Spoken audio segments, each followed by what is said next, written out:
Everybody. Happiness for. Okay, who am I missing though? No Janet? She just walked out. She's had enough already? Wow. She's the most intelligent one of all of us. Yeah. About 3 or 4. He was here to. Yeah. Okay, well, we'll start this meeting. So thank you everybody for coming. This is kind of fun. It's usually just Sherry and the staff back there, so really grateful that you guys are here. So. Where are these two? Brian's right there. Hi, Brian. And we'll start with number 1 of the work session, the Utah County Sheriff Report. So Sergeant Dutson. Also, I know we've got a lot of new people. We've got this microphone that's up in the ceiling and it's extremely sensitive. So if we can keep the low roar to a non-existent, that will help us with the minutes especially. It picks up everything you say, trust me. Yep. So Sergeant Dutson. Okay. Mayor and City Council, I'm just going to give you a report of the calls for service for 2025. So in Woodland Hills, there was 359 calls for service in 2025. And that means anything that goes to our dispatch center. So that's traffic stops to follow-up citizen contact to just any type of criminal activity. So out of that 359 calls for service, 94 of those came through a 911 line. 107 of those were initiated by a deputy, and 158 of those came through a non-emergency or an alarm call system. Out of those 359, 127 of those resulted in a case number, so that's a report was written on it. Just to tell you some of those, the number 1 call we got was animal problems. We had 34 animal problems in Woodland Hills. We had 2 assaults, 8 citizen assists, 10 civil or keep the peace situations, 1 criminal mischief and disorderly, 1 drug-related case, and 4 traffic accidents in 2025. And those trends, I know in the past we've had trends. Do we have trend numbers today by chance? So, Okay. most of the numbers actually have gone down. So. Well, thank you. Thanks for keeping us safe there. Does anybody? Quick question on the animal related incidents. Is it just barking dog, neighbors tired of it? Or is it like a bite or some aggressive? Dogs at large. All of the above. Okay. So that animal problem, and I can break it down if you guys want, Okay. but that's animal bites, animals running at large, any livestock, wildlife. Usually most wildlife, we'll get the initial call and then we refer it to DWR. Okay. Noises in the animal nuisance type situations. Just curious. Thank you. Yep. Yes, thank you. Okay, number 2, we're going to go with, we've had a resident, former council member. His name's Larry Henry, and he has served as our representative of the Utah Valley Home Builders Association for the last 8 years. It's been a long time, and so we just wanted to thank him publicly for that amazing service. Typically, those types of responsibilities can kind of go unnoticed, so we wanted to publicly thank him for that service. Number 3, discussion and proposal for relocating the mailboxes and update on repairs to the roundabout. We'll start turning that over to our Public Works Director, Ted. All right, thank you. So yeah, tonight we want to talk about, as has been, we've seen probably on the social media sites and stuff like that. We've been in discussions about expansions of the roundabout, relocation of mailboxes, and other access off the roundabout. So before we get into the specifics of the mailboxes, I've invited Glenn Tanner here, who is the Assistant Public Works Director with Utah County, and then Matt Marzell, who is the City Manager at Salem City. And what I'm gonna have them do is just talk a little bit about kind of the big picture stuff, what's going on with the roundabout, expansion of the roads, what's going to be going on with the Woodland Hills Drive, and a few things like that, so we kind of get the picture. And then we can talk a little bit about the specifics of the mailboxes. So I'll come up and we can talk about that once they. And Ted, I think now would be a good time to remind our residents that we don't own the roundabout or the roads that come up to the Well, roundabout. Glenn will speak to Right. that, so, right. Yeah. Yep. Well, we kind of all own the roads. Well, yes. Jurisdiction wise, it is a county facility. So yes, I'm the associate director with Utah County. Excited to be here to talk about some of the impacts that'll be unfortunately a little uncomfortable with your residents as we make some modifications and improvements to the roads. Specifically, we are looking at reconstructing the roundabout and improving it. One of the things we asked the consultant to do was to look at the roundabout and look at the full build out of what we feel the road will be built out when it's completely built out to full capacity.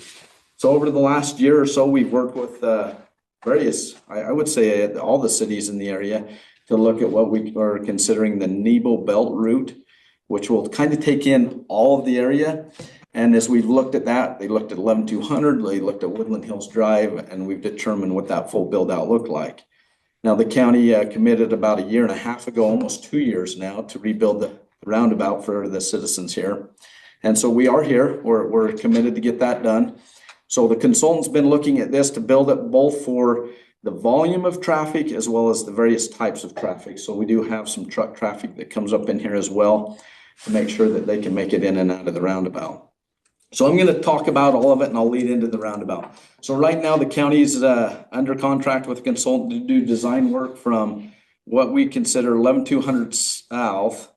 And we're starting about, I think there's an LDS church that's on that facility. We're going to start right there and we're going to start reconstructing some of that and build it up to a 3-lane facility. And that's kind of what's needed for full build out.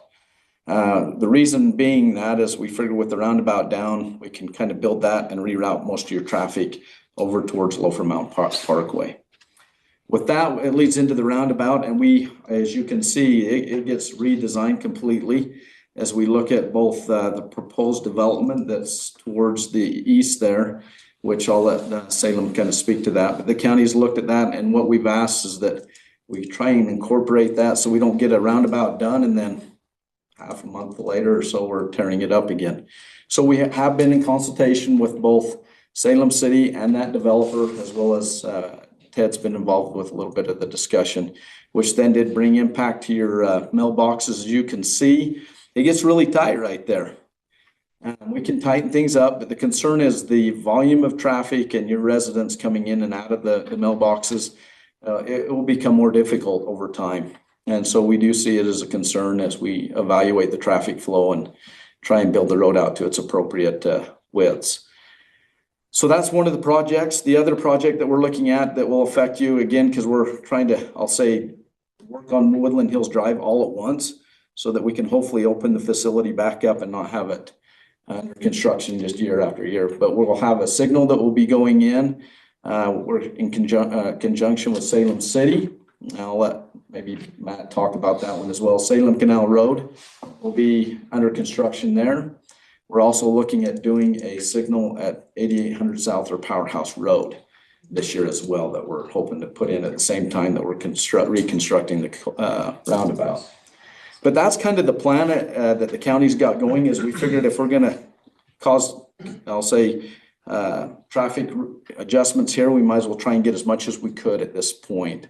But I believe I'm specifically is regarding the mailboxes. And yes, we feel it'd be beneficial to relocate them and realign that lake coming in. Glenn, I have a question then. So you said two new signals, Salem Canal and Powerhouse Road. Yep. And then, 3 lanes, regular lanes plus a turn lane going between the roundabout and Elk Ridge to hook onto. Yeah. So Parkway? So the full build out from Woodland Hills Drive, the roundabout, clear over to Loafer Mountain Parkway would be a 3-lane facility for the straight through. So if you're driving straight through, you'd have 1 lane each direction with the center lane.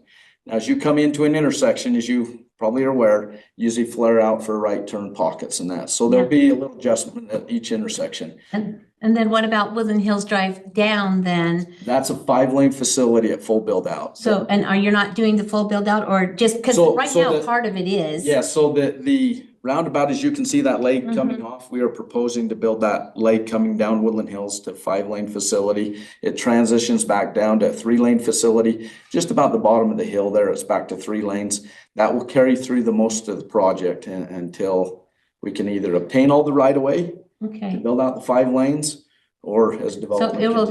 go 5 lanes at our roundabout, back down to 3, and then probably the 5 lanes and 3, 5, as you, Yep, the development along the way. it will, yes. All right, And the study shows that covers all directions for build out. That roundabout right there is being built for full build out, yes, Okay. yes, that's the desire.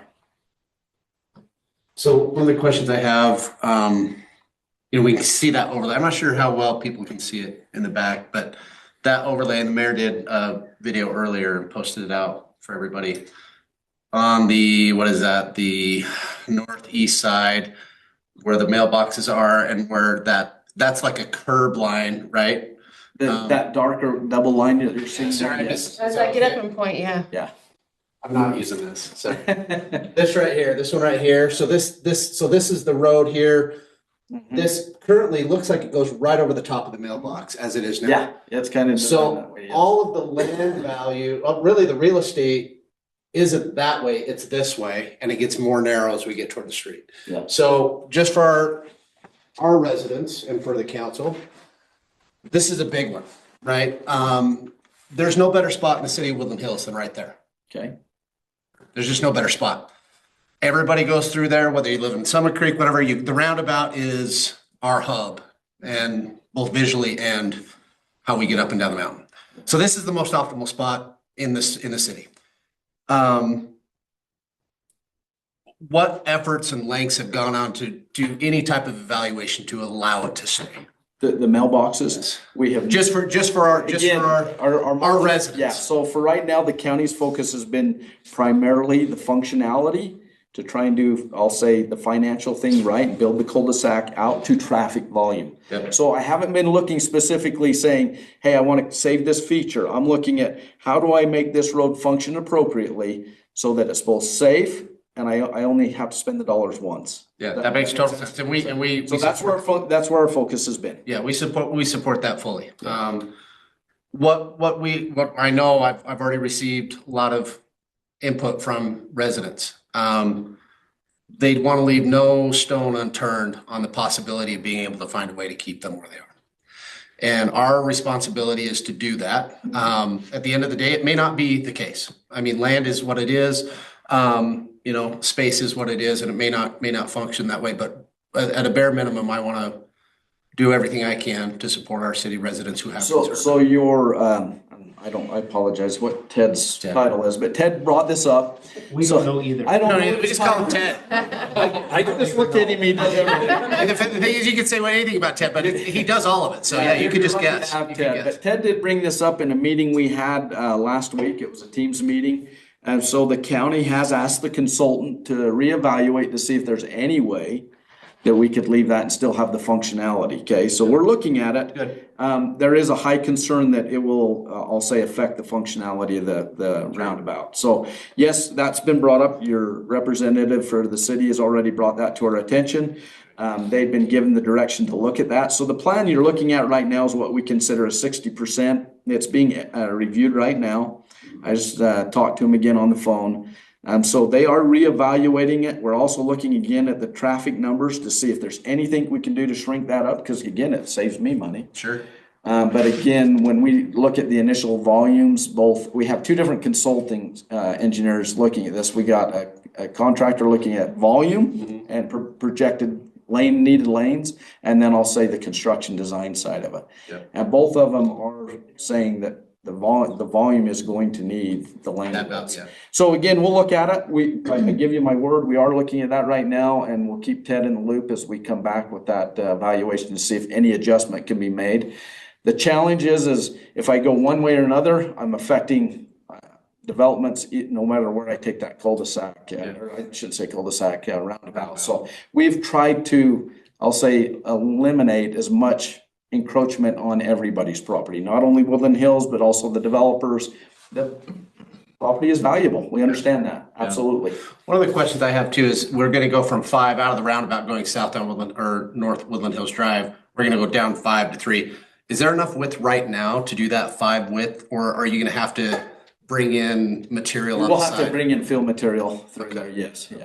So adding fill to that steep of an embankment is already on the plan to be able to do that road anyway. Yeah, that's, well, the money's gonna cost, or really drive it, but I'm gonna try and do as much as I can with the money I've been That makes given. sense. I mean, because that will be now, with 5 lanes and 3 lanes widening that, I'm concerned about the safety issue with the mailboxes there and as everyone goes in. So although we do want it to be somewhat where it is, also what is for a safety standard? How far away from that road should it be for a safety concern as people get out to get their mail? Sometimes their kids are with them. I don't want it to be so close to the road that it's a hazard. Yeah, so you're talking about the setback on that. Uh-huh.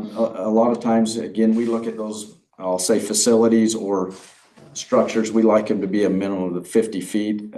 For most projects, even further back on some of these main ones. Really, the safety concern for the county though, isn't so much the people standing, it's the coming in and out, the access point. Your congestion, you're gonna create a wave or what they call a weave, kind of going back and forth up there. And so you're gonna have a lot of issues right there coming in and out of the mailbox with those lanes. Cause again, what you've never had before is cars coming from the east. We're gonna introduce that flow coming in, and now you're gonna try and cross getting into there. So it'll always be a left-hand turn for everyone coming to Yeah, get their mail. it's gonna Left-hand turn. really cause some congestion and safety issues. So we typically, even with the church there, ideally, on this type of facility, we'd like to see that access point even further back up. So there'll have to be what we call a design waiver signature where the county engineer will have to sign off on some, I'll say variances. But that is a huge concern to us, is that waving or that weave that's gonna be created right there with people coming in and out of the mailboxes. So. What is your time frame that you're So, looking at for construction? We are trying to bid this out in March. Cause our goal is to have, again, this year, we're trying to plan it right so that we go under construction with this, 8800 South and Salem Canal Road, all of that this year. So our goal is to bid it out about end of March and have it this summer under construction. So potentially, I'm trying to pin you down a little bit, but June, July, Yeah, okay. And how many years of project? I'm hoping that we have the roundabout done in the one construction season. Wonderful. Yeah. Okay, hopefully all of our snow doesn't show up in June, Yeah, July. I mean, again, there's always, but that's the objective, is to try and have this roundabout done as far as reconstructed and open back up by snow season, so end of October. Wonderful. So will they divert traffic then with all of this going? Will we be diverted for a good share of the summer over Yes, to Salem Parkway? We're assuming all summer. You'll hear from Matt here in a minute as he talks about some of the other major projects going down Woodland Hills Drive that isn't so much driven by the county, but we're trying to, again, bring all those projects together so that we don't impact you so much. But yes, our desire is to move all the traffic over to Loafer Mountain Parkway. We figure this is the optimal time, it's done. Again, we feel like we can move it all that way and then get this done. And then again, 11-200 will have to be piecemealed because I can't shut down all 11-200 and then you're trapped up here. So again, we figured while we have this roundabout being constructed, we are gonna try and construct a leg of this 11-200 as well. So that when it opens back up, at least from, I think is it Summit Creek back to the roundabout is somewhat built out, so. So while the roundabout's under construction, we'll have to do Willie Reed Road or Summit Creek to get in Yes. and out of here. You are correct. Oh, and who provides all the signage for that? The county or us? The contractor would have to work on that. So Ted would probably be involved in what they call a traffic control plan. That would be the responsibility. Well, again, in essence, the county will pay through it, the contractor, but the contractor will have to maintain that detour route. So. Brian, do you have any questions? Nope, they've been asked. Perfect. Okay. Anybody else? Okay, Matt. Okay, Council Mayor, thank you for allowing me to come and add to the story. Glenn's done a great job of sharing with you what the story is. I'm here to make it messier and larger. So he has told you the truth about everything other than the parts that Salem City is adding into it, which is going to add yet more inconvenience onto Woodland Hills Drive.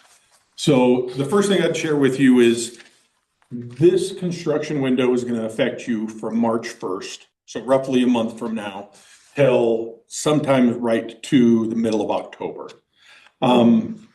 As Glenn has mentioned, 8800 is a area where the intersection is going to be improved, lighting's going in, stoplights, et cetera. 750 North, which right now still looks like dirt on the map. 750 North, which Glenn didn't say because it's not one of his projects. It's the one that goes over to Stokes. The one that goes to Stokes. It is also getting a light put in at the same time as this whole entire project is going on.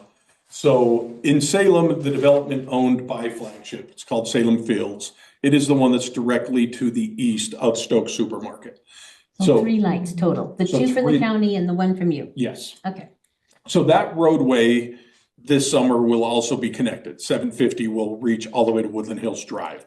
So while that is happening is when the stoplights going in, all the improvements, widening, acceleration lanes will also happen with the concept of inconvenience at one time instead of 2 years, year and a half.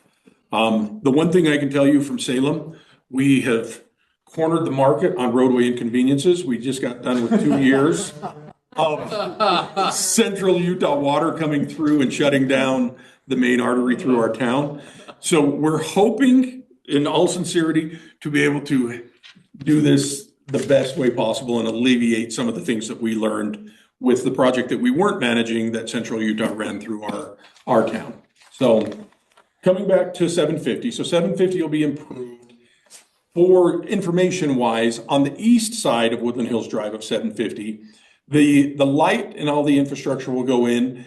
That connection of road taking you through DR Horton and Viridian Farms, trying to run to Spanish Fork and Powerhouse Road. That little section will have what we call a ribbon road, but will be a discouraged main artery of people trying to go. We'll still try to send traffic down to 8800 until a different development, which is not DR Horton, comes in and does that last little part there on the east side of Woodland Hills Drive. So that is the additional light to share with you. Now, the part where I share that your inconveniences will start at the beginning of March. Salem City is having a main sewer trunk line put in from 750 up Woodland Hills Drive to 11200. And that will start on March 1st. So depending on depths, which some of them have some extremely deep digs and placement of the line, large swaths of Woodland Hills Drive will be affected, that they'll either be necked down to single lane traffic, or in some cases, it'll actually close off a section. Planning for that to try to help Woodland Hills know and plan for your residents. We've already communicated with Mayor Hilliard. So everything we have, we're going to be putting on our Salem City website. And we're going to provide a link between the mayor and Ted to have that. So you can put it on your website and it'll click right to it. Our goal is to update that weekly. So as changes do occur, it may tell you, for instance, from 400 North 750 is closed this week. And then the next week when you go to it, it'll tell you expect delays, but now it'll be a passable flagged road and stuff like that. So returning back, March 1st is when that project starts. And they're planning to start in 2 locations on March 1st, both at 750 North and then also at Salem Canal Road, so that their timing and trying to work up to Valley View Middle School, hitting that intersection when spring break hits, giving them a 8 to 10 day window to try to get through the intersection of Valley View while school is out. Our number one goal is obviously to try to take care of our residents, your residents. And in saying that, we also have a major problem with school and School's right there. yeah, parents trying to get kids in and out of there. So that is being looked at, taken into consideration, and timing of that is being planned as the project charts are being laid out in the project calendar. Is the school district sending things out for their residents who have kids at Foothill or Valley View Middle, so that they'll know busing and other detours? So Yes. we're not responsible for No. that. The school district will do Yeah. school, you'll do your part, we'll do our part. The contractor will put in all the detours, and we will end all up at Maverick having a Yeah, Coke. we're all going to Maverick. Yes, they're going to continue to have even more cells. Okay. So with that also being required of the contractors are message boards, which the message boards will actually start going up in about 2 weeks. And those message boards will first start down at the bottom, but there will also be one placed up here at the top. So for those residents that don't want to get on the internet, don't want to go and look of what is being shared there, they'll at least run into message boards letting them know, expect a closure or expect a delay where that's taking place. So that's kind of the plan of introducing the information. We're going to do our best to keep the project on time. We're definitely going to complete the project here in the summer and paving months of 2026 so that we don't run into winter if that ever comes back to Utah, that we don't run into that next year. Is there multiple contractors then to get it finished on time? So yes and no. The sewer line is being installed by Landmark Excavation. The award of the lights, the signals that Utah County's putting in, they're getting ready to put their bids out for that. The bid for 750, Flagship Homes and DR Horton are the ones responsible for actually paying for that. So they're right now negotiating between themselves of who's going to install that and how it's going to be done. So we won't control the actual payments to that developer or that construction company, but we'll control the permits and the timing of it. Okay. So, okay, I think I've covered the most of it other than the last part to add in. So as Glenn was mentioning with some of the widening, we've also gone forward mostly with spending Utah County's money. So that's been enjoyable for us, but we've started buying some of that right away on the north side of Valley View Middle School. So that roadway right now where it forces you to jut in, we're going to take that down at least to where the signal light's going to be at, is where it'll start to merge you in. As part of the project, we'll widen Woodland Hills Drive to the 5 lanes to that. So, okay, my last suggestion, and then I'm open for any questions. Our biggest thing will be, and with the challenges you have with the roundabout, but we want to encourage as many people to use the parkway as possible, just because it's going to be the fastest and easiest route. If their goal is to try to go north, is even though it feels a little counterintuitive to head towards Payson or to head west, it's still going to be their safest and quickest route to get there. So, any questions I can answer for you? Any questions? Okay. Just real quick, Matt. The 750, that's not gonna be a fully developed road before the light goes there, the signal goes there, or will it be? So you're gonna have 3 quarters done and active. That 4th quarter of that east side will be the part where we're still working. So you can go west toward Stokes. So Stokes, when Stokes will be available, yeah, okay. that'll be opened and ready to go when we open back up. Yeah. And is 750 Dragon Road? No. What's that? That's 400 north. It literally is just a dirt. It's a dirt road right now that you can tell is going to be an intersection. Is 400 north speed limit gonna go up a little? Or is that still a month? Is that still The road track? speed Is limit. that still the road? So one thing that we're trying to, My street, my other house. Yes. we're trying That's why I'm to, asking the question. yes. One of the other things we're trying to measure right now is 400 North also has improvements going in this spring and summer. So those we're trying to time up to when we're actually going to be working there. So when we close it is when 400 North goes. 400 North will be widening as well. It still won't reach from Woodland Hills Drive all the way to 198 completely improved, but probably half of right now what's not improved will be widened the full width. Right now, the plan is not to change the speed limit on it. In time, once the whole entire swath is open, then at that point, we'll do a traffic study and more than likely raise it a touch. Will 7,500 be a little higher? Yeah, so 'Cause 75. It's a connecting corridor, right? Yeah, it's a connector for us. a major connector, and it'll have a little bit better speed limit to it of getting you down. If you're familiar and you've gone through Veridian Farms on theirs, we changed a little bit of what we've done to open it up, make it wider and safer, and we've removed that giant center median that's on the Veridian sides part so that it's more intuitive to the use of speed limits and traffic. So heading west, it'll have an adjustment to it. Okay. You've now got me in trouble when any of my residents pull up your minutes.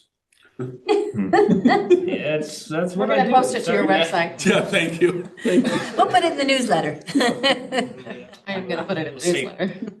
Wonderful. Any other questions for Matt? Okay, Thanks, Ted? Matt. Yep.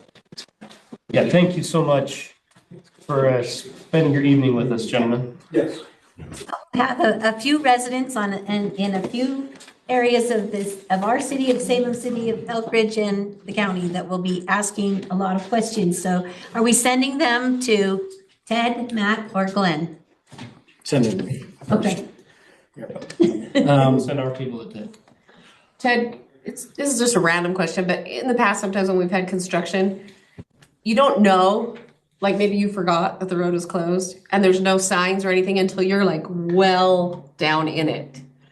And then it's really painful because you have to turn around and go all the way back. Can we just make sure that we have good signage right at the top to remind us? You know what I'm saying? Because that's, for me, autopilot, I'm heading to work early in the morning and I'm heading down the road and I get to where I can't get through and So what you're saying is you're distracted driving. maybe, but I have a little road rage at that point. So I'm just, for me and for everybody else, if we could just have some good signage up above, that's my question, because. Yeah, we'll For take a me, look can I at, be I mean, obviously this is going to be the county's contractor, will be putting up all the signage, so we'll be working through that. We'll kind of see what they're proposing and see if we can give some feedback on it. I just know you'll be You know coordinating with how them. you did with the water lines, and we were able to make those maps and put them in the newsletter and on our social media, maybe coordinating that so that we can That's have. that's what Matt was saying. They'll put together and then we'll provide a link to the map so they can always know what's going on and update it. They'll be doing all the updates because they're in control of the contractors, right? They'll have the schedules and stuff.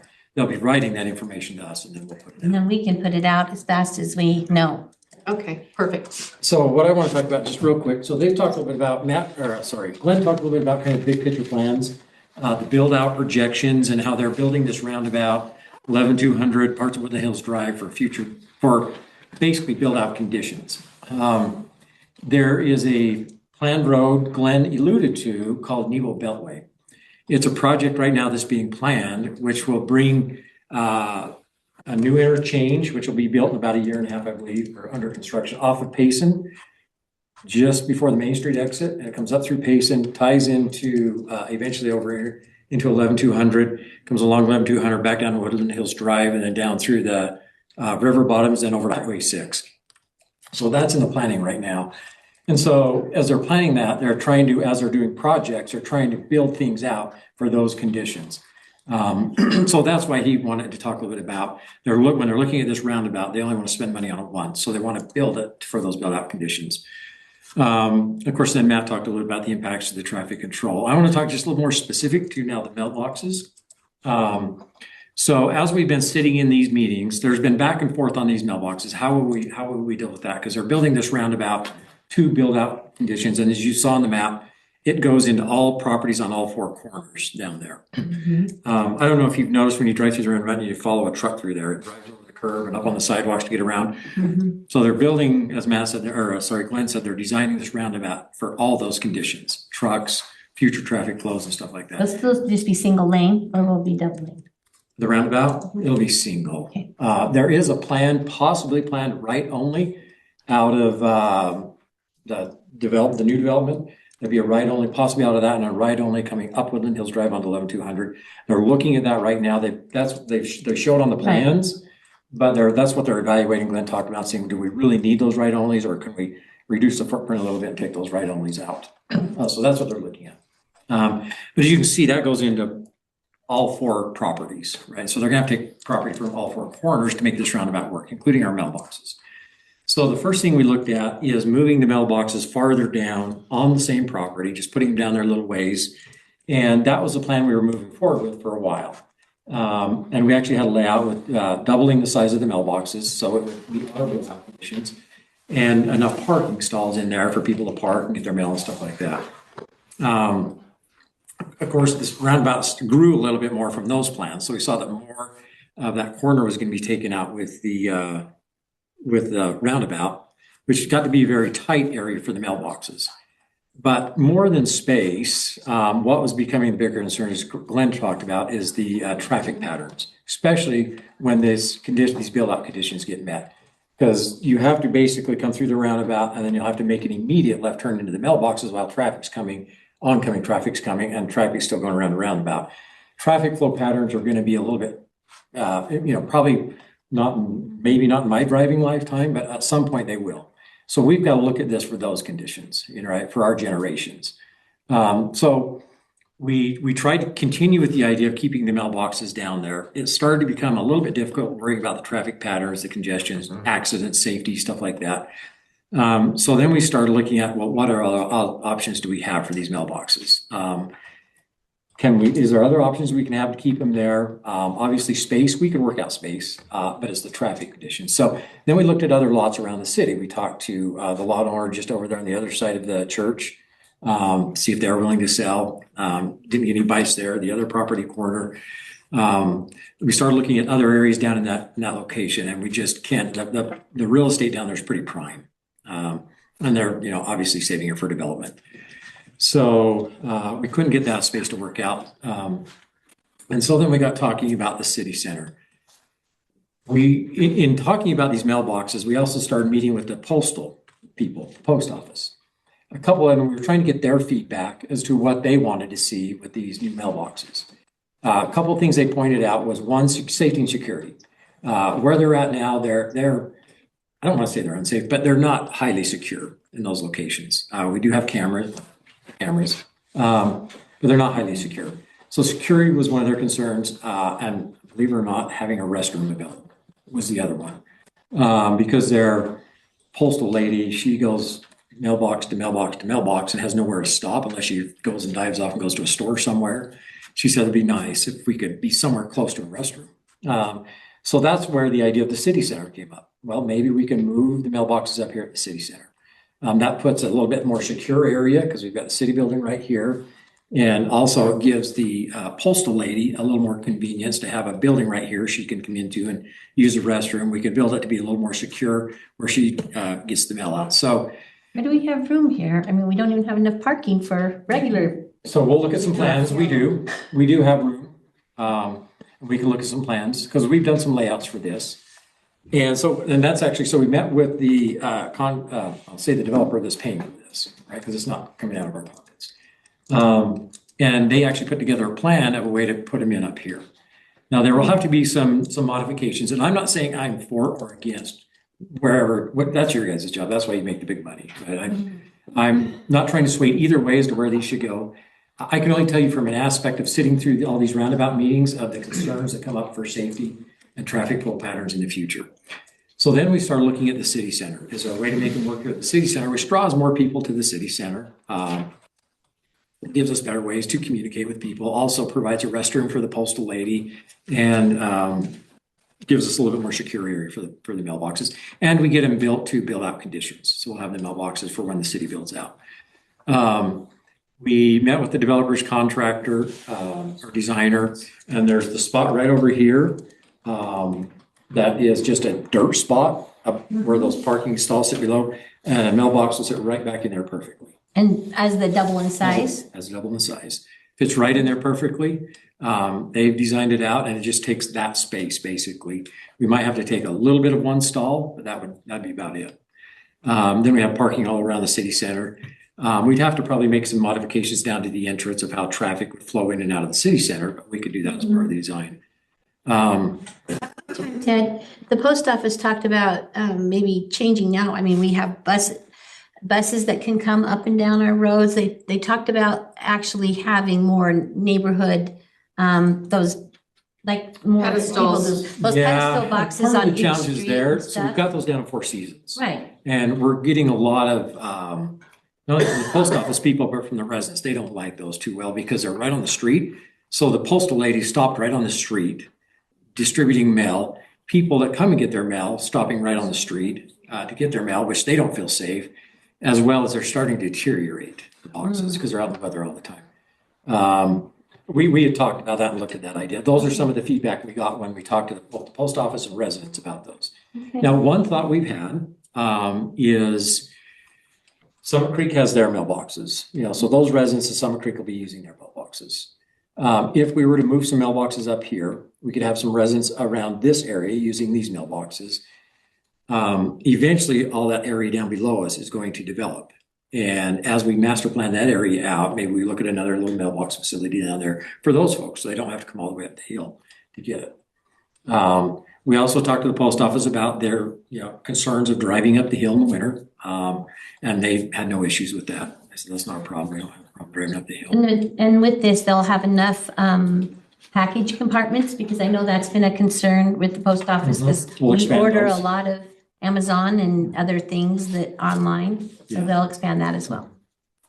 Yep, and they'll put in double the size we have down there, and it'll all fit here. It'll be covered better, so it'll be more weather protected up here. At least the kind of initial designs we have. So it kind of gets us away from the issues of the traffic flow pattern down there. Now we are going to have some traffic flow issues up here we'll have to deal with as well. We've got emergency vehicles that go in and out of this building quite a bit.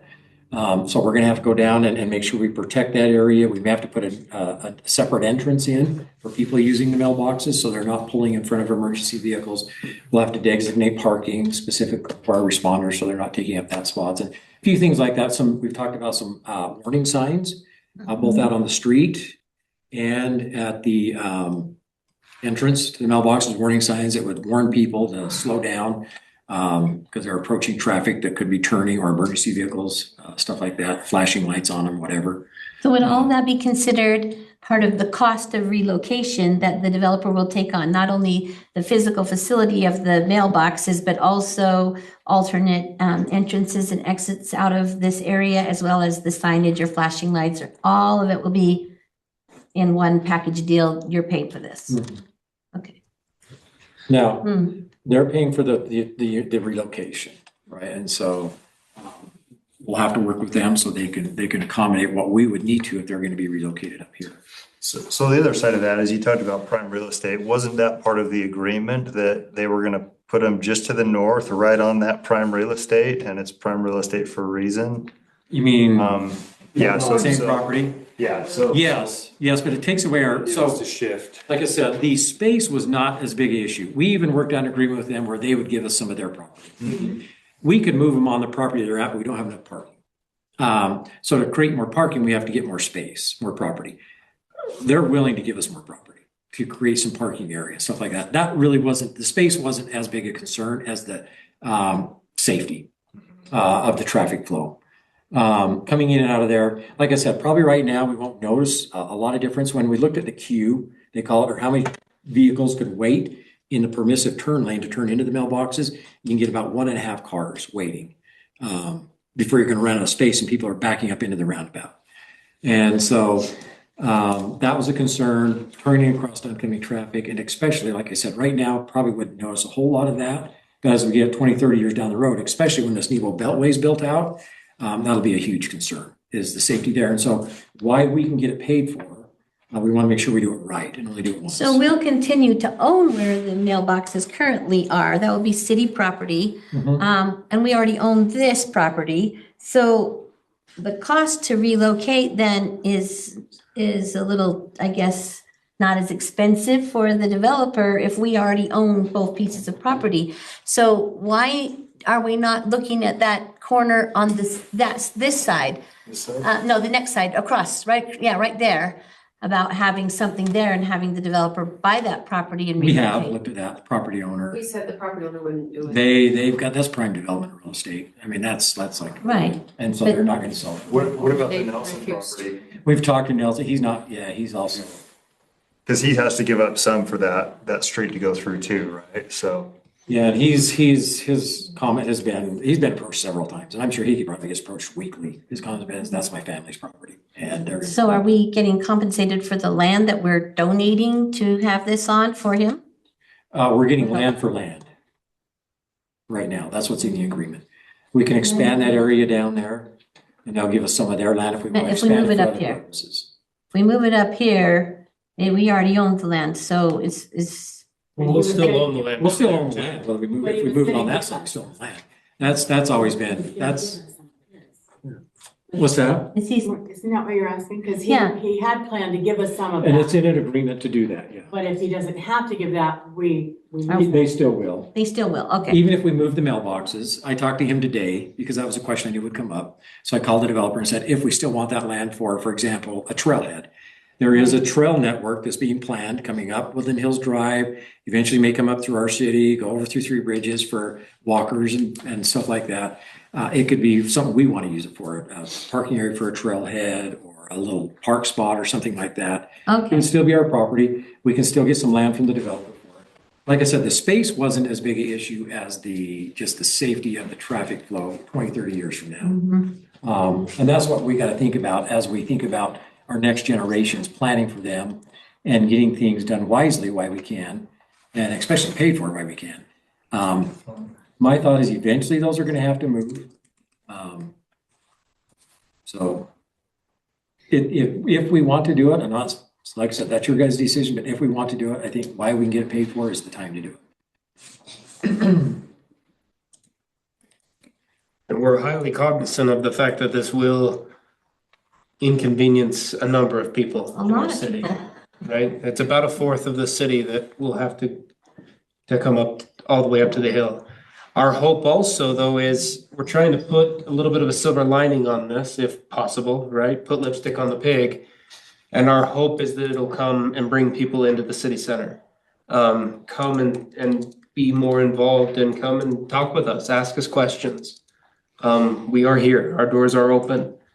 That might be just too much of Probably a not when lipstick people on are the getting pig, their but. mail though. I mean, Yes, Yeah, but- but realistically. But when we talked to the old timers, when we were doing the history video, they said that the mailboxes used to be a gathering place. It was a big deal. That people would gather at the mailboxes and they would chit chat. And so we even talked about trying to get a little pavilion and like a picnic table or something along with mailboxes so that there was some sort of gathering spot. Vending That was machine something to I get your wanted. drinks and snacks. Yeah, And that's not, would be out of the picture if we want to do something like a that. soda stop. Can we get a soda drive-through? Little red spot. Swig. A swig. Some revenue for the city. Hold on, what do you got there? In the discussions with the post office, did you guys talk about the actual building and the box build out? I know you guys talked about doubling the size of it. But in the diagram that it was really back-to-back boxes it looked like. Right now, that they have the safety mail distribution room that they go into, and they're not gonna have that with that new design. Yeah. Are they actually okay with that, or is that not part of that discussion? So they do have, we've built into this new building will be a room for them to do the same thing, go in and sort their mail, same thing they do down there. But then they would have to go in down the aisle, open up this massive bank and put them in all the stuff with everybody's mail open at that time. And I don't know if they were okay with And I- that, if they just, And I guess, so that was just a rough diagram, no design's been I done. don't But know yes, if to we'll answer your actually hit question, double we- capacity because of that, is what I'm. Yeah, we are working with the post office to get it set up for them as well. So they're involved in the discussions on design, how it would be laid out, the mail room, what she would like for a mail room for scheduled mail. So we've been talking to the postmaster. I think Ben has had a few discussions with them about what they would like. See, now that one you saw on Facebook site Yeah. was just Really, really, really. That was well. me just an idea of a potential rendering, rendering. any kind of design we're doing, how it would fit. I guess my concern is I don't know if we'll actually hit double because of the post office feedback and that kind of stuff. Yeah, and that, I mean, We're actually, right now, we have just around 400 boxes down there currently. The current layout for the one that we threw together, Wayne and I have been working on. Well, let me correct, Wayne's been working on, and I kind of just inserted myself. It's around 1,600, is that correct, Wayne? Yes. So it's more than a tripling in size. So it'll be. But again, quite there's enough. no, again, the post office concern, because I There's know no there's rear the access, security yes. of that kind of stuff, like they can't get in the back to pop in. Well, we don't They'll know stay yet. big enough to get our mail in, Jody, what do you got? not littler and littler. Wayne's been working with a supplier and they actually don't build those back feed mailboxes anymore. You have to load them from the front. So that was another thing that we ran into. Interesting. Daniel. Yeah, I've actually got quite a lot of questions, but the first one is the road. With the traffic flow and everything else, the problem's the road going to Three Bridges. Right now where the mailboxes come out, if that road wasn't going there, we'd have an issue, right? They'd do a bigger roundabout. We've got our own entrance into the, so yes and no on that. why are we accommodating them? So it wouldn't change the size of the roundabout itself. The roundabout would still go into our mailboxes. Right, but we own. There wouldn't be a leg to Three Bridges. We own the land right where the road's going. Correct. Well, we own to a certain, we don't own the roundabout land, that's county right away. We own basically kind of just where the lake takes off on to where the diagonal piece is. Yeah, Steve, point to it. But what he's saying is if there was no road If there's there, there no would be road no there, safety concern. There's no safety because- concern with the flow because we're certainly going to be less traffic than their community. But you gotta think about all the development that's going on. Well, So hold here's on a the, second. and this was a discussion we had in the council a little while back, so I'll kind of maybe review that. So, when this development's coming in, Three Bridges, they looked at they have really two different access points to this development. They can either come through the roundabout, or they can go down to. Yeah, I don't point to remember, the what's next that- one down. What's that next intersection down? That one they already have a permitted access for, but there's not enough room for a roundabout there, so it'd be a signalized access. And when they started doing the traffic models for that Woodland Hills Drive through build-out projections, a signal at that location became a huge traffic delay. And so when they started meeting, the county and Salem started meeting with the developer, he said, we really don't like that access. We would rather have it come off the roundabout because the traffic flow patterns are much better coming off the roundabout for not just them, but for all the people who use Woodland Hills Drive, our residents, Salem, Elk Ridge, whoever uses that. When I read through the traffic analysis, that is correct. There's much less delays in using the roundabout, and roundabouts are safer than signals. But they could put another one in further down. No, they don't have the space to. They looked at that. Well, they're See how big putting, that they're putting a 5-lane all the way up to the roundabout. So there's enough room for another roundabout if they wanted to. And they've got all the land in the world because they've bought it to build houses on, that another road could go through that's their land and not ours. You hadn't noted. Yes, so there could be another roundabout. We don't have to have traffic lights all the way down. There could be roundabouts the whole way down if that's what they decided to do. I just don't know why we're accommodating them when we don't have a problem. So I really, that's my, that kind of starts it, right? I think that's a great insight. Could you also highlight the rest of the developer agreement? Because I think that also contributes. So the tank, the catch basins, the mailboxes, all of that was a whole plan that their real main take was the access through that roundabout. Yeah, so, yeah, and Ben's right, this is part of a bigger developer agreement that maybe needs to be talked to. So one, the geometry is difficult for a roundabout farther down the road. County looked at that. Rebuilding, because they have to rebuild our roundabout anyway, because it doesn't facilitate traffic right now. The traffic, the trucks that come through there, they have to run over the curb. So they're rebuilding the roundabout anyway. And as rebuilding that, when they looked at the traffic patterns, this was kind of the best location and gave the best geometry to do it. That's why the county said, this is where we want you to come into the access to your development. So anyway, they've looked at that, but good valid points. So when we started working with this developer, there were several things in play. The roundabout, access off the roundabout is one. The same time they were approaching us, the post office approached us and said, you guys are out of mailboxes. You need to double the size of your mailboxes. And so that was something we were going to have to take on. Do the post office have the right to do that to a city? Well, unless we can send them to Salem. Yeah, some of our residents go to Salem right now, right? They have to send them to Salem right now to get their mail because we don't have enough space. And so they say either you got to build mailboxes or your residents are just going to have to keep coming to Salem. And we built the original mailboxes, the city did. So they said you've got to double the size of those. So that was something we were going to have an expense we were going to take on, is to build more mailboxes for our residents. Same time, this developer approached us and said, well, if we can do an access, we'll double the size of your mailboxes and build you new mailboxes. They also, through some other agreements we're working on with them, is in the agreement. Actually, they're also gonna build us a new water tank. We right now are under capacity on our water tank. And so they've agreed to build us a new water tank on their nickel, which will be bigger than the one we have and meet our conditions through build out. So that's in the agreement as well. Just out of curiosity, what kind of money is that? A water tank? Yeah, just It's probably gonna be in excess of $1 million to build that. It's an 800,000 gallon water tank and it's about $1.50 a gallon. So you're probably talking 1.4, 1.2, 1.3 million to build a new water tank. So they're also doing a new water tank. One other thing we've been pursuing for a while is a interconnection with our water system with Salem, independent of development, just a way for us to get water back and forth to each other in the event of an emergency. So the developer came in and said, well, also we can build you an interconnect as well. So they're actually they're finishing a design on an interconnect to Salem City for us. Remind me what else is in the agreement.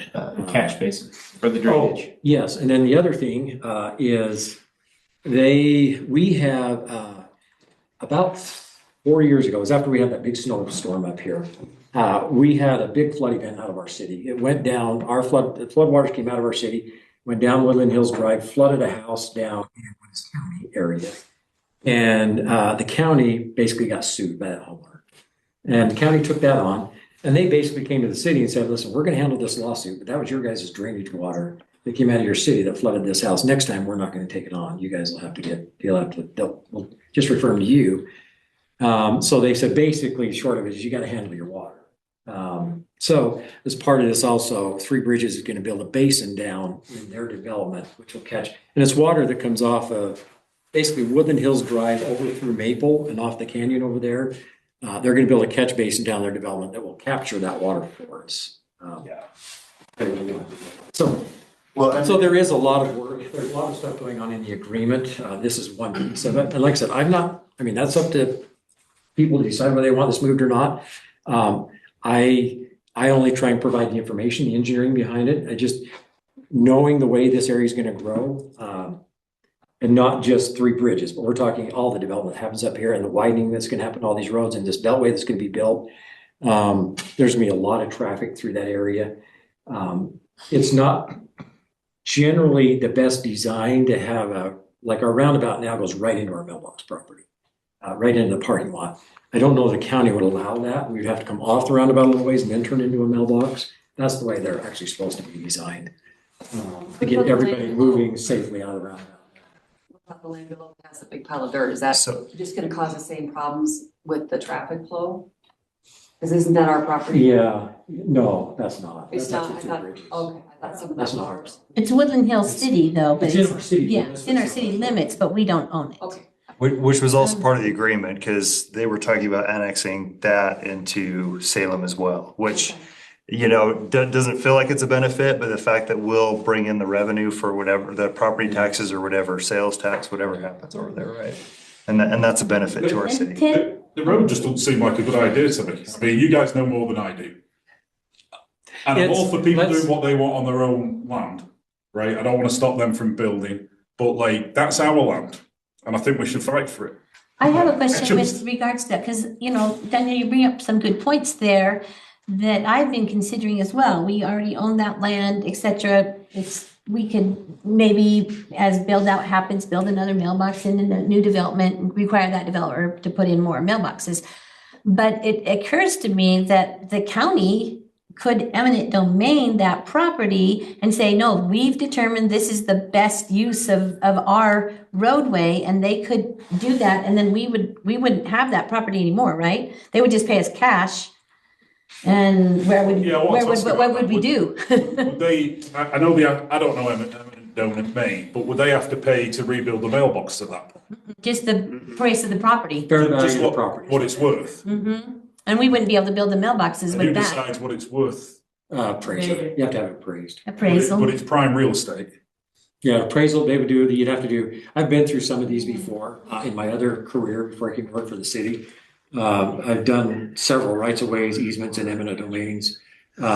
Generally, it's a long process, but you have to pay fair market value, even under eminent domain. So you have an appraiser come in and they appraise it. They give you the value of the property, and then that's what they have to pay. So somebody owns a house and they're knocking down the house, they don't pay him for the house, they only pay him for the property. No, they'll pay them for the value of the property, whatever the value plus improvements. It's pretty valuable to us. Would it be enough? It's pretty valuable. The problem is it is valuable to us, but it's not a marketable piece of land in the sense of. Well, it's you to us could put a because house- we buy it. And even if they pay us for it, even if they pay us for it, then we turn around and spend that money on mailboxes somewhere. Correct. Sherry? I don't think I'm not understanding, but here, I don't think you're saying what you really mean when you say double the size of the mailbox. I have this itty bitty little 4x6. Am I gonna get my 12? No. Because I only go down once a week to get my mail. We're not gonna get anything smaller, are we? No. Mailbox facility, not mailbox. So the number of mailboxes is Yeah. gonna double. Your personal mailbox will stay a very similar standard size. But it's not gonna go smaller. It's not gonna, well, I Better guess, I don't believe so. Wayne, you're shaking your head? It'll be a little bit larger, in fact, than the little boxes that we have now. Perfect. If Okay, you want to see what they look like, there's similar ones over on Four Seasons on the road. Perfect. And I hope that's okay. I'm kind of doing a little, I'm going off schedule here a little bit. I'm trying to, because I know you're all here for this discussion. So hence I'm breaking rules and letting us all have this discussion, which we usually wouldn't. Hold on one second, David. Lanny. Well, I just got a question. Is it any traffic into the mailbox region that is bad?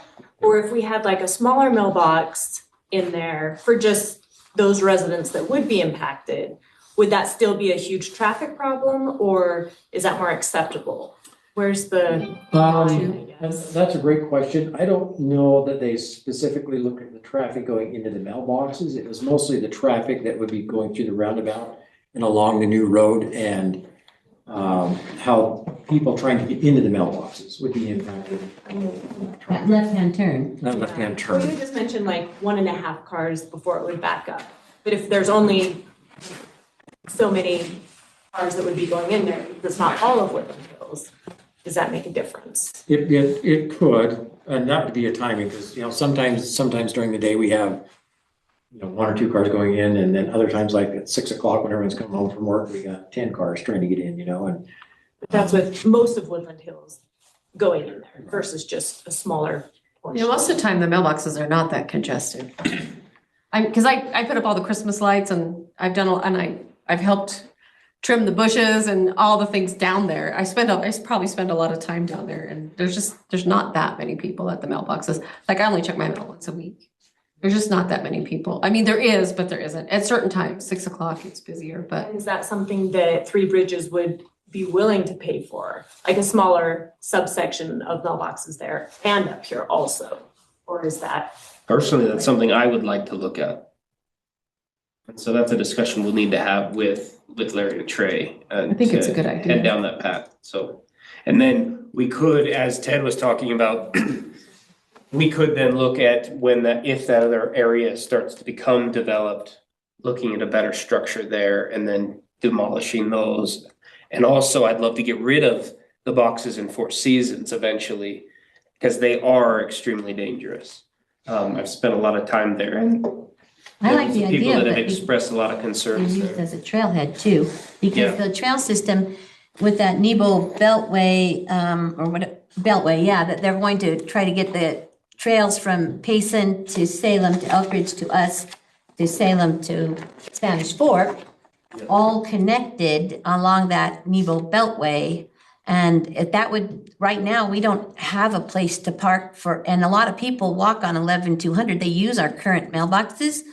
So whether we have a small mailbox or not, I still think we should develop that parking area with this project. So, because if this is going to be busier, I was going to ask Glenn, are they putting in, as they expand this, are they putting in a trail system on the sides of the And that Nebo is Parkway? not currently the plan from our discussion with Matt the other day at lunch. But we did do a trail study and we have a lot of places that we could put a trail in the city, but we don't own any property to make a parking space. So it's all the access is private property. So that would be nice. Let me clarify that though. They have a plan for the trail system. They don't have a plan to do it right now with the Right. construction currently. So I want to make that. People would just continue to walk where they do on the side, but right now people park at the mailboxes. So if we could keep that as a trailhead until they officially make a trail, I think that would be a And I think consideration. there is gonna be a few pieces of trail put in. That development right on the, we'll call it the south or northwest corner. That development is actually in right now, getting plan approvals. And I think they're putting a fence and they may be putting a little trail along that piece of the road. I think Sam's got plans for another little piece down by Buffer Canyon Road. So they're gonna be puts pieces in as development goes, but the entire trail will take a little while along there. But I know they've got a trail plan for at least one side, if not both sides of 11200, Woodland Hills Drive. The new development has some plans for a trail system that would come into this area. And then we've, on our trail master plan, we've looked at a trail coming up Woodland Hills Drive, up through to our park and back down Summit Creek. Then would tie over into Elk Ridge's trail system through Loafer Canyon or other ways. So we're looking at that as well. So as we got looking at that, we thought, well, if we do move our mailboxes, this may be, not that we give up the property, but we hang on to it and use it as a place to Trailhead parking. trailhead or something like that, where we could still take advantage of that space there. Now, I don't know whether that, Would you access it off the Three Bridges Road though, instead of the roundabout, or how would, you know what I mean? yeah, and that's what, what we'd have to do, and because we've got in the agreement to get some property from Three Bridges to expand that, and that's still in the agreement down here. We'd have to push it probably to the, we'll call it the east. Because And move the access down a little bit farther, so you have more room to queue cars up there. you'd have to have a different access, right? If Yeah, we're gonna I- do that, because isn't that your question? Of parking and trailhead, you'd have to do that same thing. That's kind of my thought here is I really love the concept of, well, we have to think about, we do have an opportunity to have, sounds like the developer build us something nice, like getting one really good gift for Christmas. Do you want to split your gifts? One of the questions that I have is, be interesting to see what a build cost estimate would be for the one up here at the city. And then if it makes sense, and I'm could be stepping into some trapdoors here, but if it makes sense, the number one issue I hear, regardless of what that little piece of property is down on the corner, it's that left-hand turn. Right now, I'm telling you, for 5 years, it's not going to be a problem. For 7 years, 10 years, it's not going to be a problem. We just don't have that much volume coming down, and there's not that much coming, but in 15 years, it will be a problem.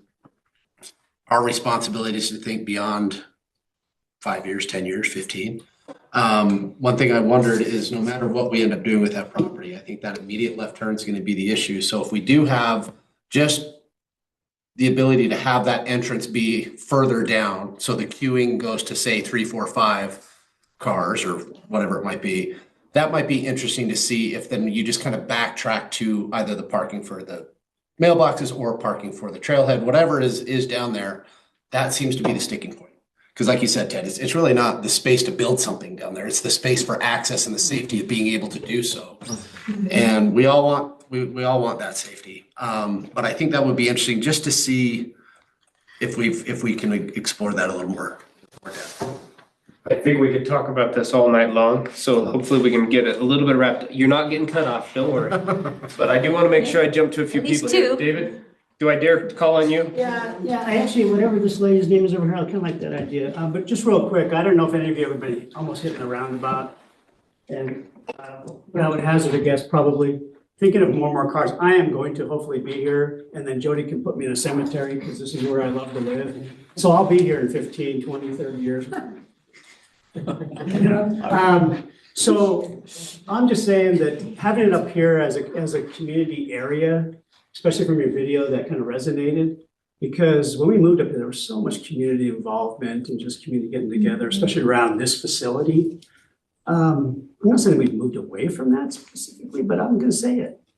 I think bringing people together is a good thing. Now, if there's some sort of a middle ground, or maybe there's some other place too, that'd be good too. But I'm just telling you, I don't know how many times I've had to stop. I can't even imagine cars doing that and more traffic and the number of accidents. That's all I've got to say. Thank you. Diana? I have a lot of thoughts. I know you're shocked. First of all, I've had a lot of discussions with the actual postal workers who deliver our mail over the last year, not just one conversation, multiple. And what I've heard so far, they would not, it doesn't align with what they have expressed to me personally. So not the postmaster, because she, we had an interim for a while. Anyway, I've really talked to the people who deliver our mail, and their concerns aren't being addressed in what we're talking about. They haven't told me about a bathroom need, although I would need a bathroom occasionally. But what they have said is they are worried for their safety and the safety of the mail, because currently they take their totes in and the truck is open. There's still mail in the back of that truck, but they're inside and they can't be both places. And they have asked me to express to anybody, they would like a vehicle that they could back into.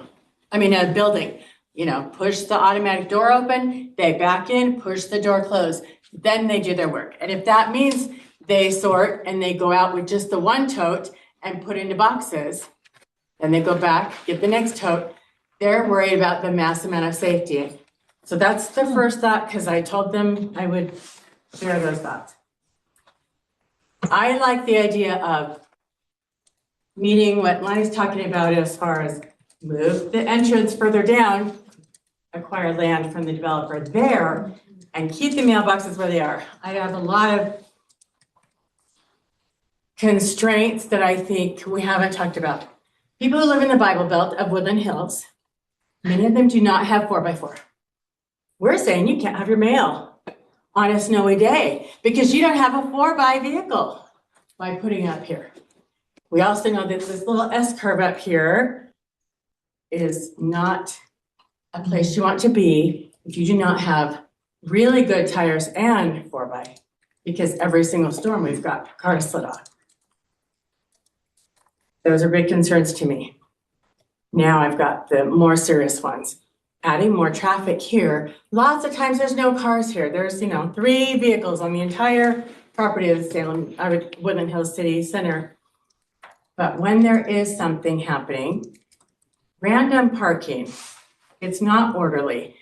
We're not going to change people's lifestyles to instantly think in an orderly fashion. Ben, you talked while you were still running for mayor of, and we both agreed in wanting this to be a gathering place at the city center, and even activities daily where, there's a checkers tournament. Anybody who wants to come and play checkers, that's fabulous. That's what I grew up with in Southern California.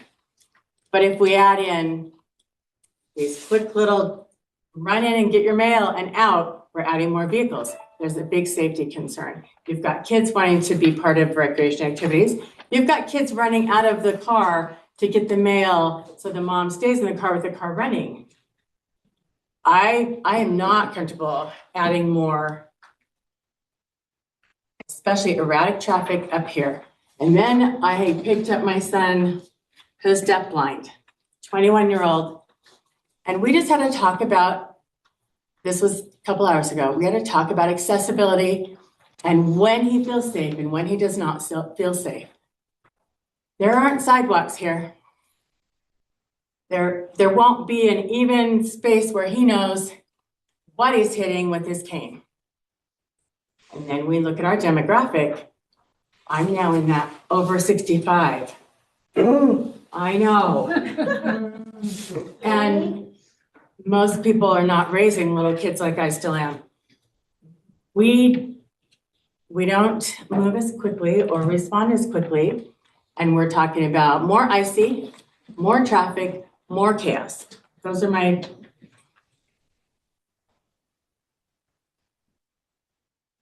really big safety concerns. Then if we talk about how we want the city center to be able to function more as a gathering space, right now we say we need double the mailboxes. Well, does that mean we're gonna have double the citizens to come for community events? That means we need to be thinking futuristically, this building needs to expand. And if we take our only tiny piece where we could, have some flexibility on this property, we can't expand here. So what? We do the majority of our community events at the park now. We don't. We do now, but we haven't always. And And that's only in maybe summer. we, maybe we don't want to always. I just think this is the only place you can have indoor anything. Unless we're gonna build a giant bear. We have leverage now with the developer still. What? Find us a nice donor and we could build a nice building up there, right? Greater causes. I know. Find a donor.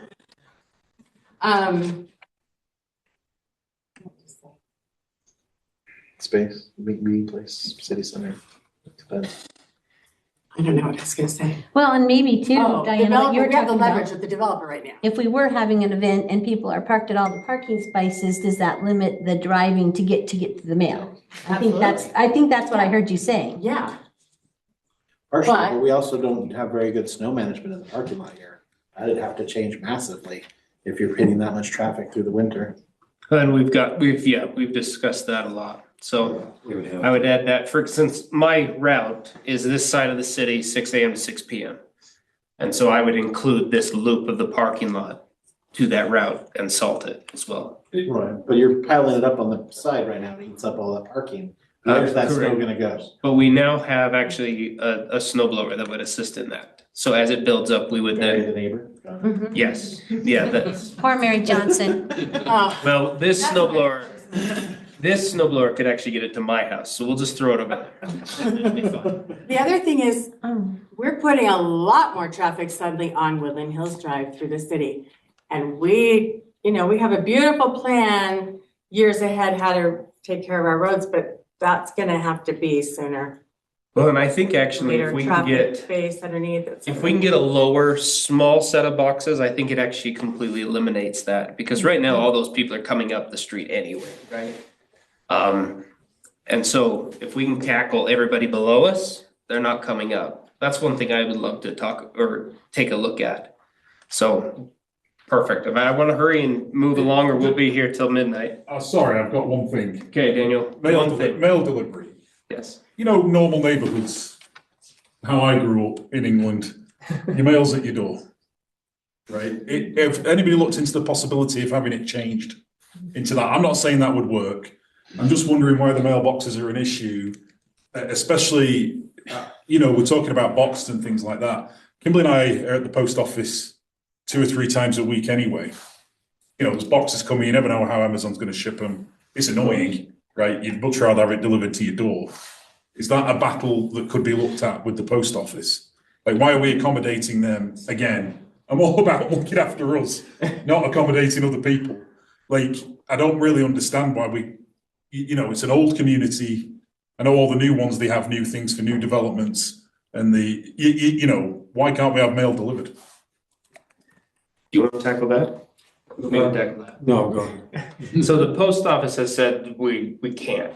They cannot facilitate that, and predominantly it has to do with weather, snow, and so they know they can get up to Woodland Hills Drive. They know they can get to here. We've discussed that with them, but not all the little avenues and cul-de-sacs and everything throughout the city is what they've told us. They would need new vehicles.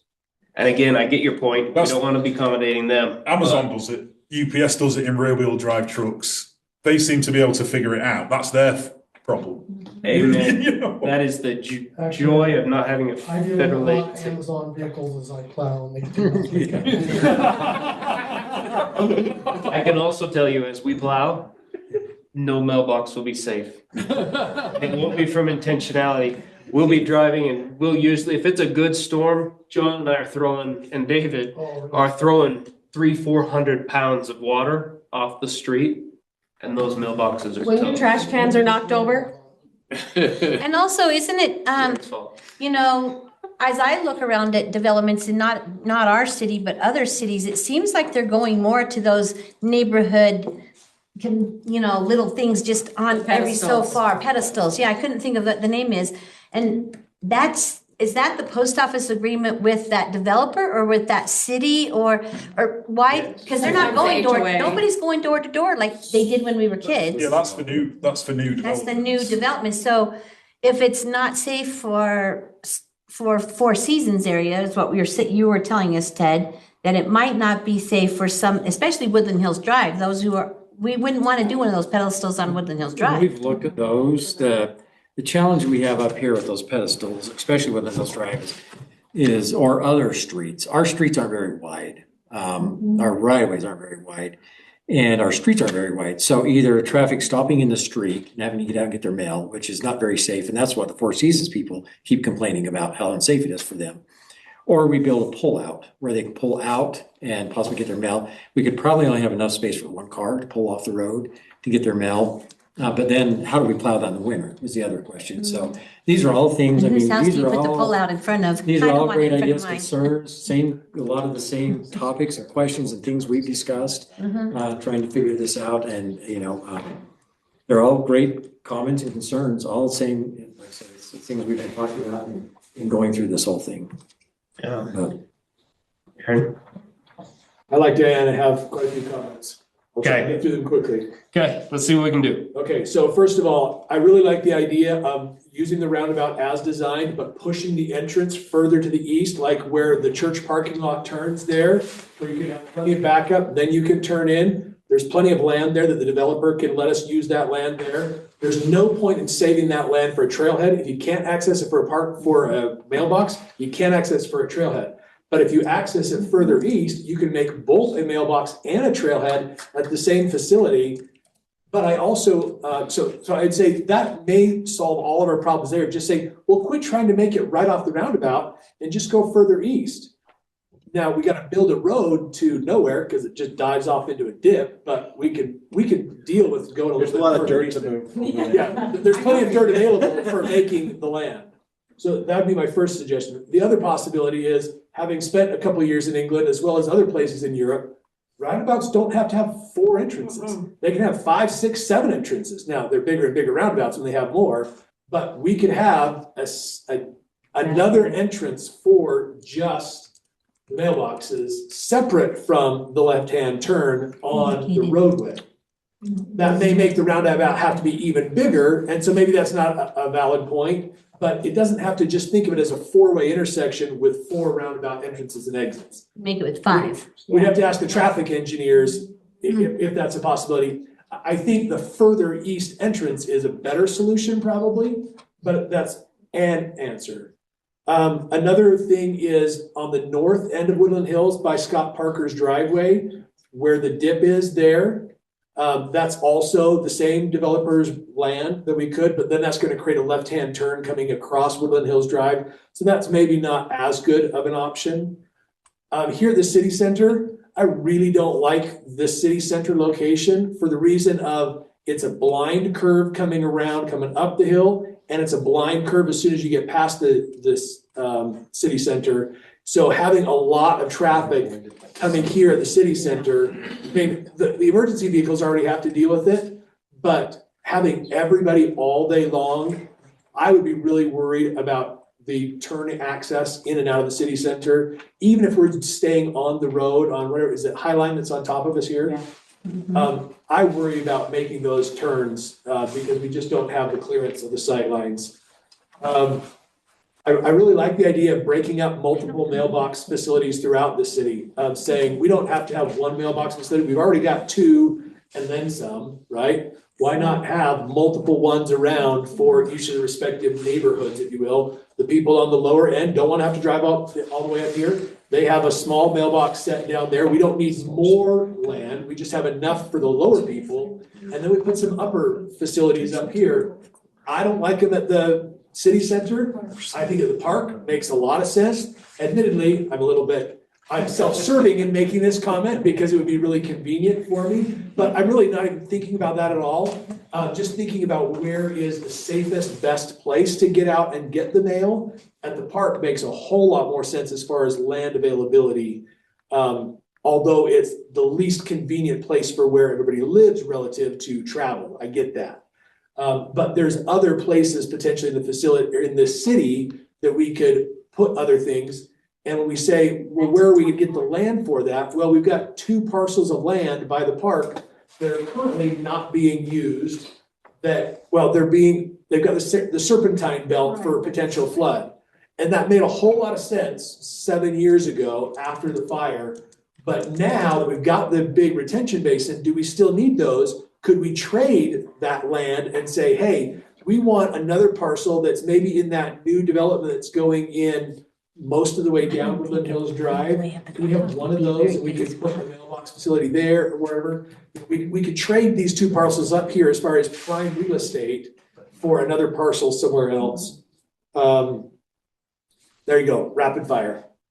Good man, thank you. One more thing, if it was a Trailhead combo post office, their model is to put a bathroom at the Trailhead hubs. So that would, in the future, from the county, be part of it. I could also get the postal lady can do access to the church if we have to, so solved. Perfect, we'll talk about that later. Okay, we good? Okay, I'm gonna jump back over here to the council. Any final questions here, Brian? I don't want to exclude you there. No, there's a lot to think about, and like I mentioned before, I don't think tonight I'm going to be ready to vote for this. Yeah. Wonderful. Okay. And there's no possibility of buying other property off of 11200 somewhere along between the two churches to put something on a flat space that would be easier to get into. Ted, correct me if I'm wrong, but aren't they gonna like start tearing up our mailboxes in March? I mean, as of March, we won't have mailboxes if we don't. Yeah, so they have to put something in fairly quick, even if it's something temporary, because when they start digging into, well, I don't know if it'll be quite as quick as March, but it'll be sometime in the probably spring, early summer. And they're gonna start on that roundabout. That's their schedule.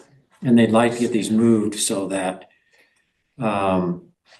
obviously they can start. Just saying that's part of the doing whatever they problem. need to do to build a roundabout and have still access for us to get mail. That's part of the problem is that we're scrambling, trying to figure And out. I agree, something down there in that flat area, I think that's a spot, and I think as we master development area down there, I mean, right now I know the property owners are probably not ready to sell. But as we start master planning it with a developer, I think that's a great spot to put another mailbox is over in that area somewhere. If we are able to extend further down for a longer left-handed turn-in, and we are able to leverage just a smaller group, just a quick analysis, we're at about 35 to 40 home sites below Woodland Hills, below the city center down. So we're talking 50 mailboxes down there to serve the lower half of Woodland Hills. Just doing a quick analysis of the screenshot of the city.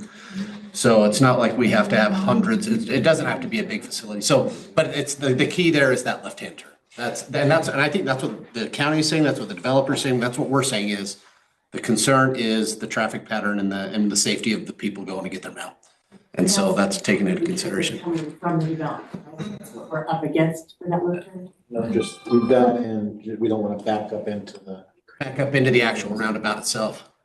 So Ted, what's the reality of having them move that back to make it safer? Or, as Aaron said, putting in a fifth space that is dedicated just to the mailboxes, nowhere else? I think, so the fifth space, I think would be a tougher sell to the county to get them to design a fifth leg off there. I know they struggled to get 4 legs off here originally with this without getting a lot bigger. And as you can see, we're impacting every property. So they're actually they're taking property from the church and the property owner and the developer.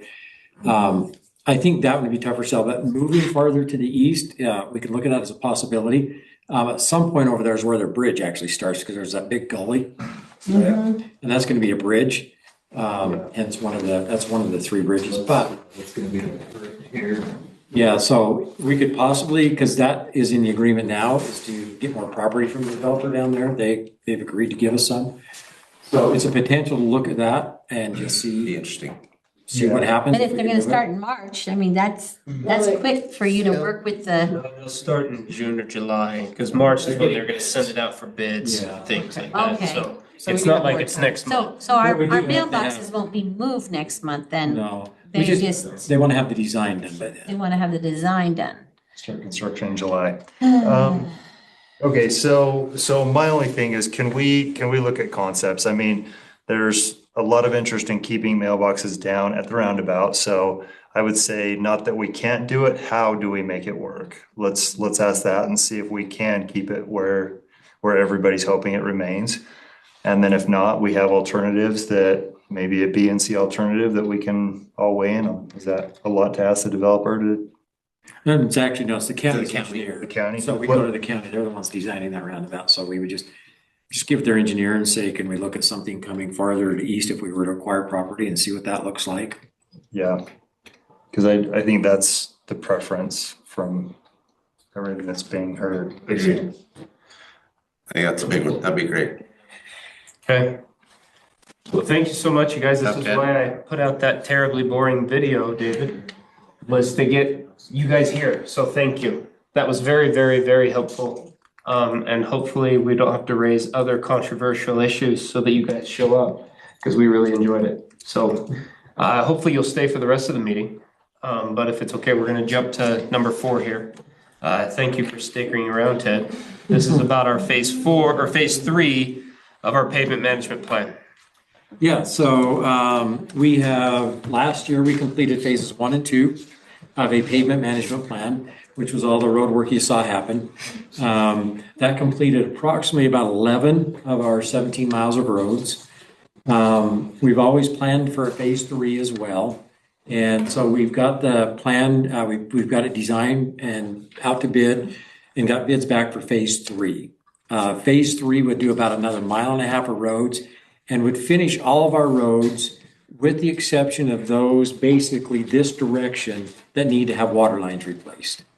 Because that's a whole nother project. From Sky Lake down to Maple on this side of the road are the ones that will not be done until we do the water line project with them. Basically. So you're saying, looking at phase 3 as Loafer up around the park, Woodland Hills Drive, there's a section up by the parks that didn't get completed, Woodland Hills Drive, and Deep Forest, and I think there was one other in there, I can't remember, Autumn Leaf, I think was in there. We didn't do Autumn Leaf.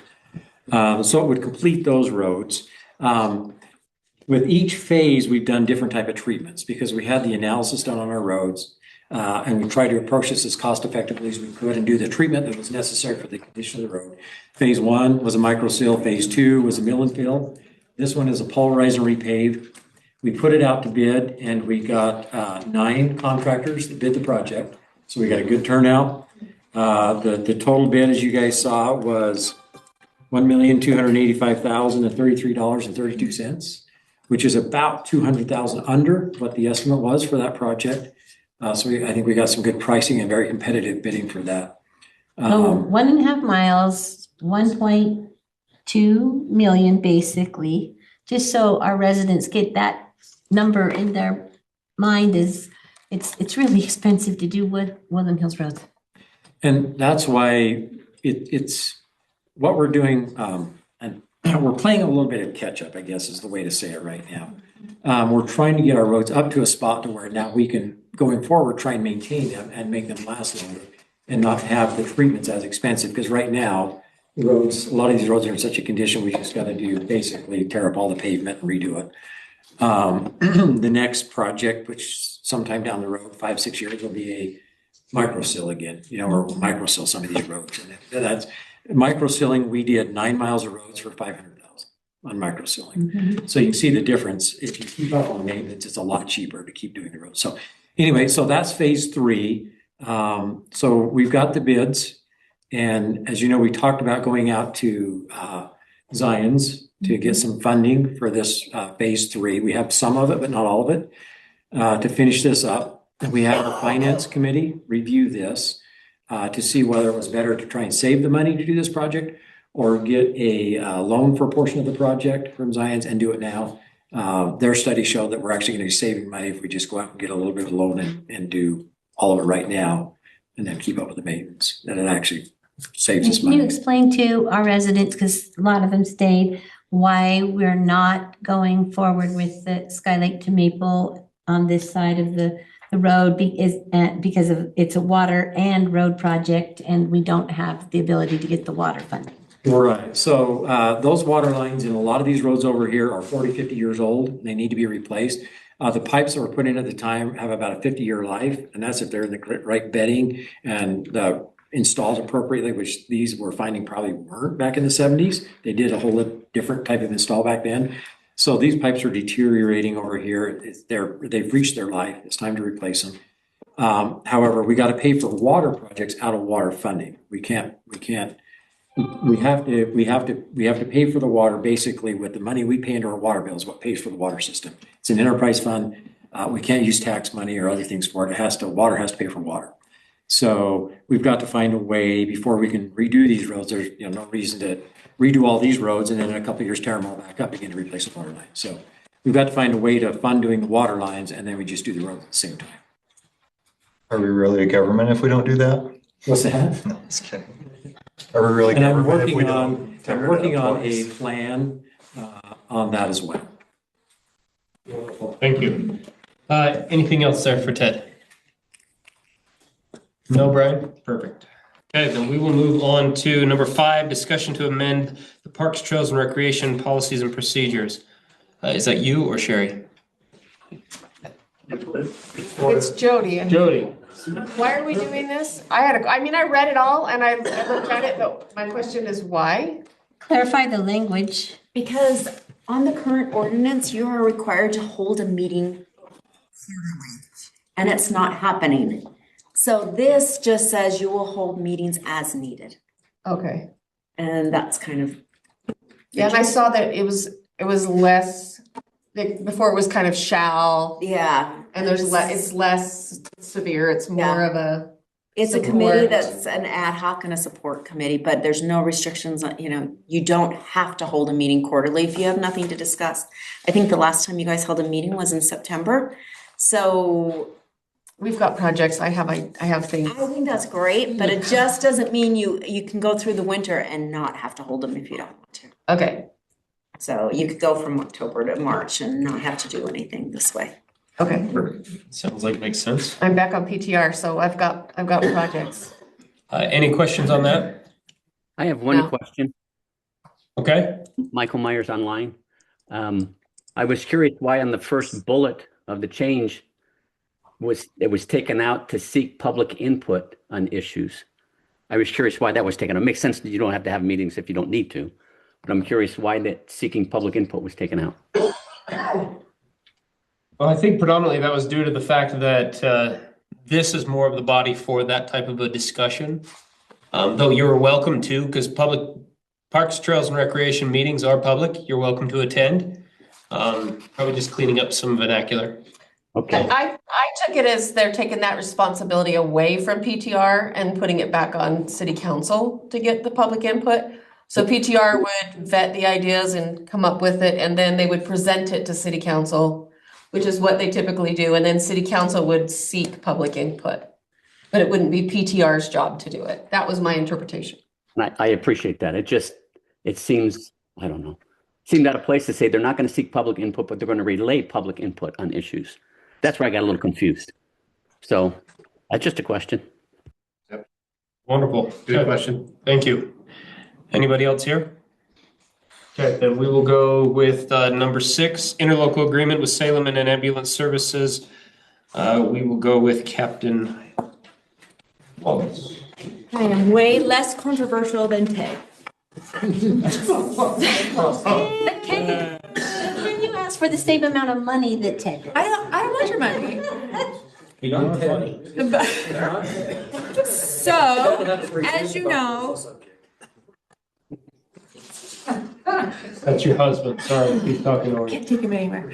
So as you know, we have been working on getting our own first responder license with the state. We have been running under Salem's license. In order to do this, it requires us to sign 2 contracts. So now we are need to sign an interlocal agreement with Salem. And the relationship will pretty much stay the same, that they will transport for us. And so we had our lawyers look over it with their lawyers, go back and forth, and it's not, we're not required really to do much in it. It's very heavily what they're required to do for us. But they will continue to transport for us, and they will bill for their transports.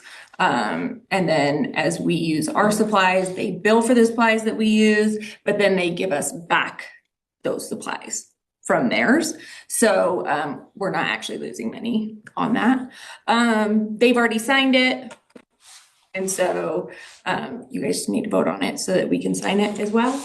And then the other one is we have also, because we've been running under Salem's license, every agency is required to have a medical director. And actually every EMT under that medical director runs under the medical director's medical license. And so they cover all of us. So that's Dr. Cameron Meyer. And so now we need to have a separate contract with him to be our medical director.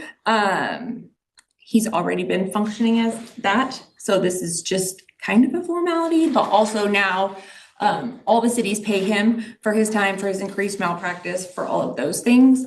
And so he is super supportive of us getting our own license. And so I've been working with him to get all the paperwork we need. He's got to submit a ton of stuff to the state for us, letters of approval for all of our EMTs, for our equipment, all that stuff. So we have all of that ready, and now we need to give the state this signed agreement with him. So he is going to charge us $1,000 a year, which is a super great deal. It's way less than he charges the other cities. Does that come out of the current budget? That'll come out of our EMT. Yeah, so we're not asking for more money. That'll come out of our EMT budget.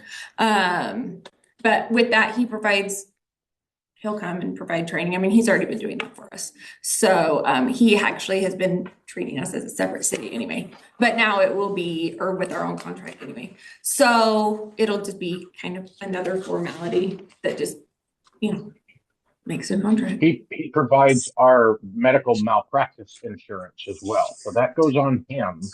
So that's really what the cost is the increase in his medical malpractice insurance to run under his license. A little bit of the time that he spends to come do extra. And he comes, yeah. But he'll come in and do quality control, but also then we have access because when we are on calls, a lot of times we call medical control. And remind our citizens, how many people do we have that are now working in our EMT program? So how many EMTs do we get? 22? Oh, EMTs? No, we got EMTs. 22 fire. Yeah, 22. And EMS volunteers. I'm not sure how many of those are EMT back well. Yeah. So, and we have more. And that's why we're getting to the point in where the we class can right now. where we can have more people on staff 24 hours, which then will help us. As Yeah, so get we to are already our goal. covering.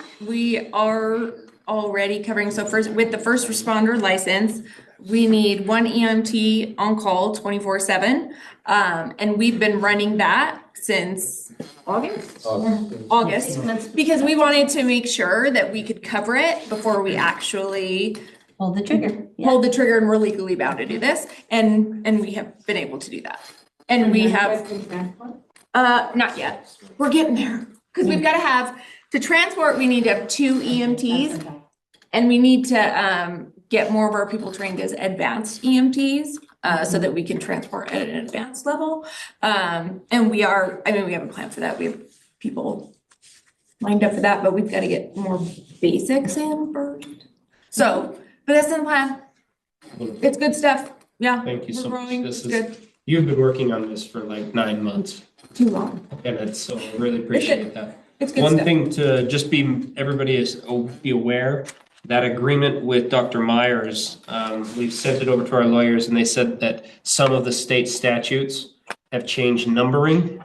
And so if we make that motion, if one of you guys makes that motion, it will sound a little tricky simply because we're looking to have it approved for all of the content, but there will be some final changes at the end to fix those numberings Just the to match numbers state match code, up. just so. Because they've Because he's a updated. doctor, not a politician, Right. so. Exactly, and they've recently changed those codes, They so did. that's what will potentially happen, so. Yeah. Wonderful. And he's from Salem. No, he's not. He is an ER doctor at Mountain View. Okay. So, but he is their medical director. He's Santaquins, he's Payson's. So all of us here on the south. And he's all of our medical director. So. Okay, thank you. Anybody else have any questions for Rachel?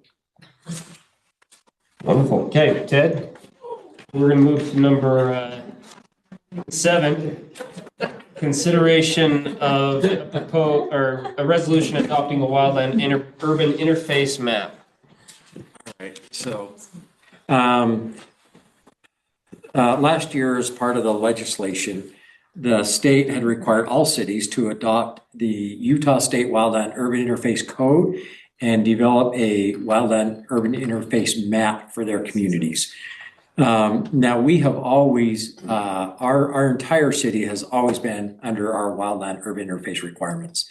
So our map, in effect, is our city boundaries. So it basically is just saying that the entirety of our city will fall under our fire safety code requirements for wildland urban interface, which is why we have sprinklers in homes and require that kind of stuff. Just a clarification, this is separate from House Bill 48, which is the House bill where the state is preparing a structure severity map. And I don't know who's heard about, we're going to start get charged a fee if you're in a certain extreme wildfire risk area. You will get a fee tacked onto your county bill. They've developed that map now. If anybody's curious, I can plug in your address and we can show you what your score is. However, that we're doing here with this map is completely separate from that. They're not one of the same issues. That's a separate thing. The state's developing their own map. It has nothing to do with our map. So I just want to clarify that. This has nothing to do with House Bill 48. This is a whole separate legislative thing that required us to adopt this. It just has the same terminology, and so that's why it's confusing to people. Yeah. Because, the idea of when I was at the Capitol yesterday and we were talking a lot about this and cities were upset, and when I told them our entire city is wildland interface, urban interface, they just were like, their jaws are open. I said, but we've been doing it a long time. And I talked to them about some of our mitigation things, the chipping days and other things that we do. And I think that because people think this is something brand new, and it's not. So separating the two issues, we just have to make sure our residents understand why it's two different issues. Yeah. This just allows us to apply our city codes to it. It has nothing to do with what the state's doing on their fee. So what are the drawbacks to it? I mean, there's benefit to calling the entire city wildland urban interface? Yeah, so wildland urban interface designation means we apply it's our fire safety code.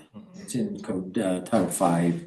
And that's the code that requires fire sprinklers in a house and clearing of 10 feet around the house. Some things like that. So that allows us to apply it. If we did not designate, if there are parts of the city we did not designate as part of our city wildland urban interface area, then we wouldn't apply that code to them. So what if your house is old enough and doesn't have sprinklers? Grandfathered in. Yeah. We can only. All of us, Janet. My house was built in 94. So if you add on to your house and it's over 50% addition, then you have to update your whole house to the current codes. Then you have to put a sprinkler and stuff like that. But I'd have to get 6 more jobs first. Yeah. So this is something we've actually been doing for years and years. It's just now a map. So this is our area. Having this code then and updating this allows us also to get grant money for the chipping and other things, right? Because it shows that we are proactive in this stance. Yeah. Right. Okay. Wonderful. Thank you. Okay, number 8. Discussion and proposal to dissolve the Public Works Committee. So David, thank you for your service. The Public Works Committee has been less needed due to all the great work that Ted has been doing as our Public Works Director, and I guess now current title is Community Development Director. Am I finally actually getting that right? And so we just haven't met. Similar conversation to the PTR committee, except they really haven't met. I don't even know if they met last year. Did you? Oh, we did. I think we did a couple of times. Yeah, we did, right? I think so. Unless I'm Okay. getting old, I can't remember. But we kind of, in my discussions with Ted, in my discussions of just trying to keep all the different committees and meetings and all of that organized with Jody, we figured it might make more sense to dissolve this committee since there's less of a need than it has been in the past. Though if it becomes a need, we will be more than happy to potentially look at bringing that one back up online. So any questions there? Okay, number 9. Consideration of an ordinance amending 10.16.9 and adding 10.11.20 sections of the city code by reorganizing and consolidating existing provisions for clarity and continuity without substantive change.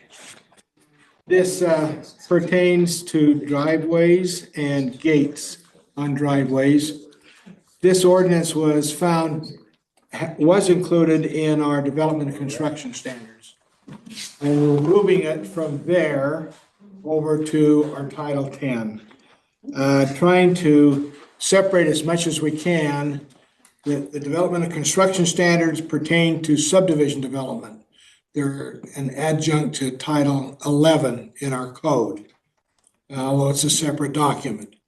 And Ted will talk a little bit more about item 10, but this is one ordinance that we've just brought over pretty much in total into Title 10 pertaining to home construction.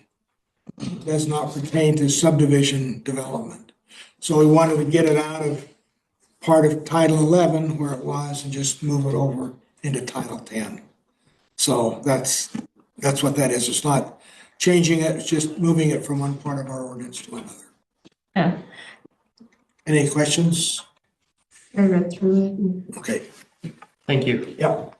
Okay, Ted, number 10, one of these days you'll just stay up here. Yeah, I know. Well, give it steps in this way. Consideration of an ordinance amending the city development standards and exhibits. Yeah, so one of the things we've been working on for a little while, when I kind of first started the city, I was going through some of our standards, primarily because contractors were confused over some of our standards. We had some information in that wasn't clear. We also had some conflicting information.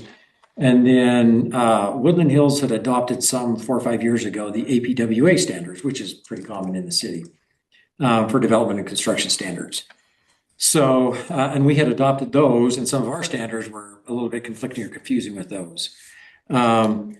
So in order to clear up some of those confusing items, as well as get more consistent with APWA and more clear with those, and then also we had received last year from the state some wildland urban interface recommendations to our codes, our development standards, which we decided to incorporate, which is a little bit wider roads, so you can fit wildland vehicles and emergency vehicles on them, and a few things like that. And then as Wayne alluded to, we were also finding confusion between our development and construction standards and home construction standards. So development and construction standards are basically standards for developers and or contractors working on city infrastructure. So if it's a development that's building a city road that we will be taking, anything that's going to be city or city facilities is where development and construction standards apply. And that's pretty common in any city, right? And we had some things in our development construction standards which were getting confused. They were more alluding to home construction, i.e. parts of a driveway or whatever, which is more on the home construction side. So to separate these, as Wayne mentioned, to be less confusing on what's development construction and what's home, we took out the things that applied to homes out of these, and I'm moving that to, as Wayne said, Title 10, which is where that belongs for home construction. So this round, now I want to say that these standards are living documents. We'll probably be doing updates to them about every year as we learn more and technology changes and stuff like that. But we'd already had some contractors doing some of the construction wrong because of the confusion in our standards. So we wanted to get the first round to clear up the confusion, can be consistent with APWA, separate the home versus what's development stuff, and get this round done. And then, of course, as we go on, we'll be updating these often. So that's what this round is doing. APWA, American Public Works Association. Okay, that's why I wanted to make sure that everybody, because sometimes we use so many acronyms and everybody's like, okay, that must be something important, but you know, we need to know what it is. The Utah chapter of APWA years ago started developing standards, more specific to Utah, and then they make them available to municipalities, counties to use, and they try and be consistent with the standards they develop. They update theirs. It used to be every 5 years. Now they're going to every year. They're going to update theirs. So by adopting those, the standards are being continually updated for us, in effect. Other than what we have in our city website is things that are outside of APWA specific to our city. Like slope development. Hillside development.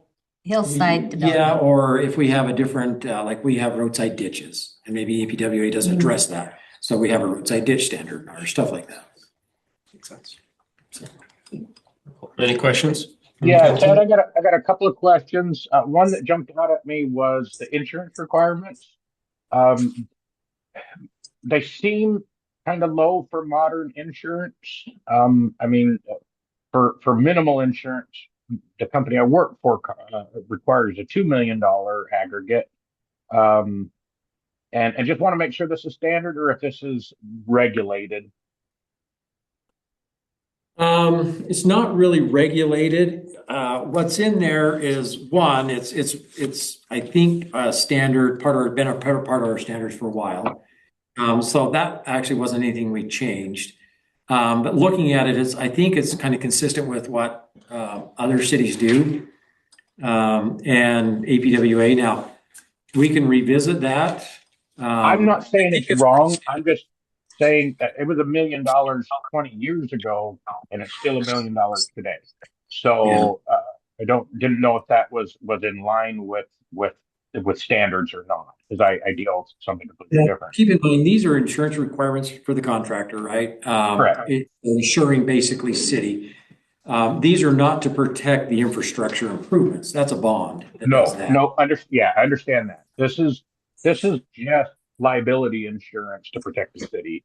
And those are the just because it's much lower than what most of the companies I work for do nowadays, because we changed that about 10 years ago to $2 million, and I've seen some even go higher than that, depending on the job, right? If it's a heavy construction or if it's a light, engineer contractor, we don't require as much. But so that jumped out. I just wanted to make sure that is in line with what standard is. You can always include a provision just to review that, make sure it's in line, and I can review it. Do you want to do that? Yeah, because I think that's a good point, Brian, is if it's just an arbitrary 1 million, because that's what we put in before, or if it's really the APWA's recommendation, or what, if that's it, if that's a number that's reality based.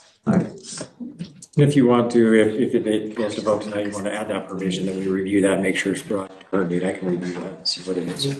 Okay. So the other thing I kind of looked at, well, a lot of this being code, we kind of look at with a number of these things and make sure these things are planned for this. One of the things I did notice was trenching, and it talks about using OSHA standards. And I don't know if it should be, is there any, have we got any policing involvement in say trenching, and making sure these things are being done? Or is it only OSHA, just standard OSHA type of regulations with construction? Yeah, so contractors are the one who police themselves in this kind of stuff. We don't want to get involved in that liability because if there was an employee injured because of that, and it was something that we had a hand in, we could be liable for that. So the contractors are the ones that are required to comply with OSHA, and they will be the ones that will be fined and held to those OSHA standards. Okay, and we don't have any policing in that at all. That's why We don't want to, because that then puts liability to us. I was just worried stating it and not stating the compliance side of it. So I was curious about that. That was it. That's all I got. Wonderful. Okay, Jody, am I allowed to skip to number 13? Because I don't know if Ted can come back and forth one more time. It's just Wayne, Ted, Wayne, Ted. I think it would be good. Yeah, it might be good for you, yeah. Yeah, Get some your snacks. steps in. We'll jump to number 13, consideration of an ordinance amending City Code 11.9.2. This is the natural hazard and flood hazard study requirement to conduct. Yeah, so right now, as part of our permitting process, we do have a hazards map that's been prepared. And if a owner is identified as being in this hazard area, our code says they will conduct a hazard study. It's kind of back to the same thing with the OSHA. In some ways, we've written the code to make us somewhat liable if we're accepting of things. So what this code does is it says may have to prepare a study based on the discretion of the city engineer. Because there are some cases where we still may want that and make sure that who's ever building a house is doing it safely. And they're not building over a fault line or something like that. But there are some cases where we really, don't want to accept undue liability on our part. So this is an update to that ordinance, just says they may require it based on They're what the city engineer. responsible to either build their house in compliance with that study or take the liability. Right. Because they could be in a flood zone, or they could be on the fault line or in an avalanche area. And the whole point of that hazard study was to say, if you're in this line and you could move your house over 5 feet and be out of that line, then you should do it. And it's worth the cost of the study. But if you're in a place that we kind of think, or you and the engineers think that it's not as big of a hazard, then you can waive that, is what you're saying. Yeah, basically. Okay. Yeah, so we don't want to take any more undue liability than we have to. We just had a lot that's being built on right now. We had them do a study and they found the fault line and they moved the house 15 feet away from the fault line, which is the code. So it still doesn't change our ability to do it. It's just, let's look at it and make sure we're not taking undue risk. And makes them aware. Does it really remove, Ted, does it remove your liability? Because you still have that, you have to make a decision. You might require it. Could anyone come and say, why didn't you require it? I don't know, I'm just like. So what we do is we have a hazards map and we refer them to that map. And if there is a hazard on there, what we do is it's your responsibility to mitigate that hazard, whatever it be, a flood, a seismic, whatever it is, you have to mitigate that hazard. What we want to try not get too into is telling them how to do that. Sometimes that may require a study, sometimes it may not. Because if we start dictating how they do the work, then we're starting to accept liability. What if I'm just want to protect us. Woodland Hills, the city of Woodland Hills, utilizes whatever that map is, denoted. And due to that, after conferring with that, you may require, they might be required based on your discretion with that map. Then you're pushing the liability back to whoever makes the map plus the homeowner, removing Woodland Hills. I'm just I could still see an argument in court and I just want to protect. Yeah. And we thought through this one for a while, but if it's one of those tricky circumstances, right? And we kind of visit with our attorneys about it, because if we require something, then the question is, should we even require it? Or should we just make them known and say, look, you may have a hazard there. It's up to you to figure that out. Then we kind of reduce all liability. And that's what kind of the may comes in. We can provide you some information, but it's up to you to mitigate that hazard. If we say you will or shall do it, now we're saying we've known about this, you're doing it, so we're taking on, we could potentially be taking on, say we are, but potentially taking on some of that liability if something were to happen. This kind of stems from what happened up in Draper. Mm-hmm. With those two houses coming off the hill. Yeah, so we're trying to, we want to protect the people building houses, but we also don't want to take on liability if we don't have to for things they're doing. Helping people be responsible for their own property and finding out you just bought that lot, don't you want to make sure it's safe prior to spending all that money to build? And the county, when we first passed this a few years back, the county wanted everybody in the county to have this. And so we have those hazard maps, and that's why we said everybody has to do it. And then as we've implemented it, we realized not everybody needs to do it. And so maybe having a little bit more flexibility is better, but a homeowner ultimately still has responsibility for their home. Trying to give us a little flexibility so we're not. Is it just residential, or how does this apply to the city? Like with the water tank, if the water tank's on a fault line, and all the water ends up going down Broadwell or Deep Forest, or how does You have a this swimming apply? pool. Yeah, we're giving people every free swimming pools. No, so we take on that liability when we use their infrastructure, just like a homeowner does when they're building their house, they take on the liability of mitigating those conditions. We do the same for, for example, this new tank we're looking at. We just had a seismic study completed for that about 2 weeks ago. So we're going through our due diligence and trying to figure this stuff out as well, because we have that. Wonderful. Okay, any other questions here for Ted? I think you're done. Thank you. Wayne? Number 11, consideration of an ordinance amending City Code 10.8.5, schedule of minimum area, yard and height regulations. This is to help clarify our ordinance on zoning and setbacks. It only pertains to one area of the city. Summit Creek is R119 with the we call Mountain Villa overlay zone, which is overlaid over the entire project that Summit Creek is doing.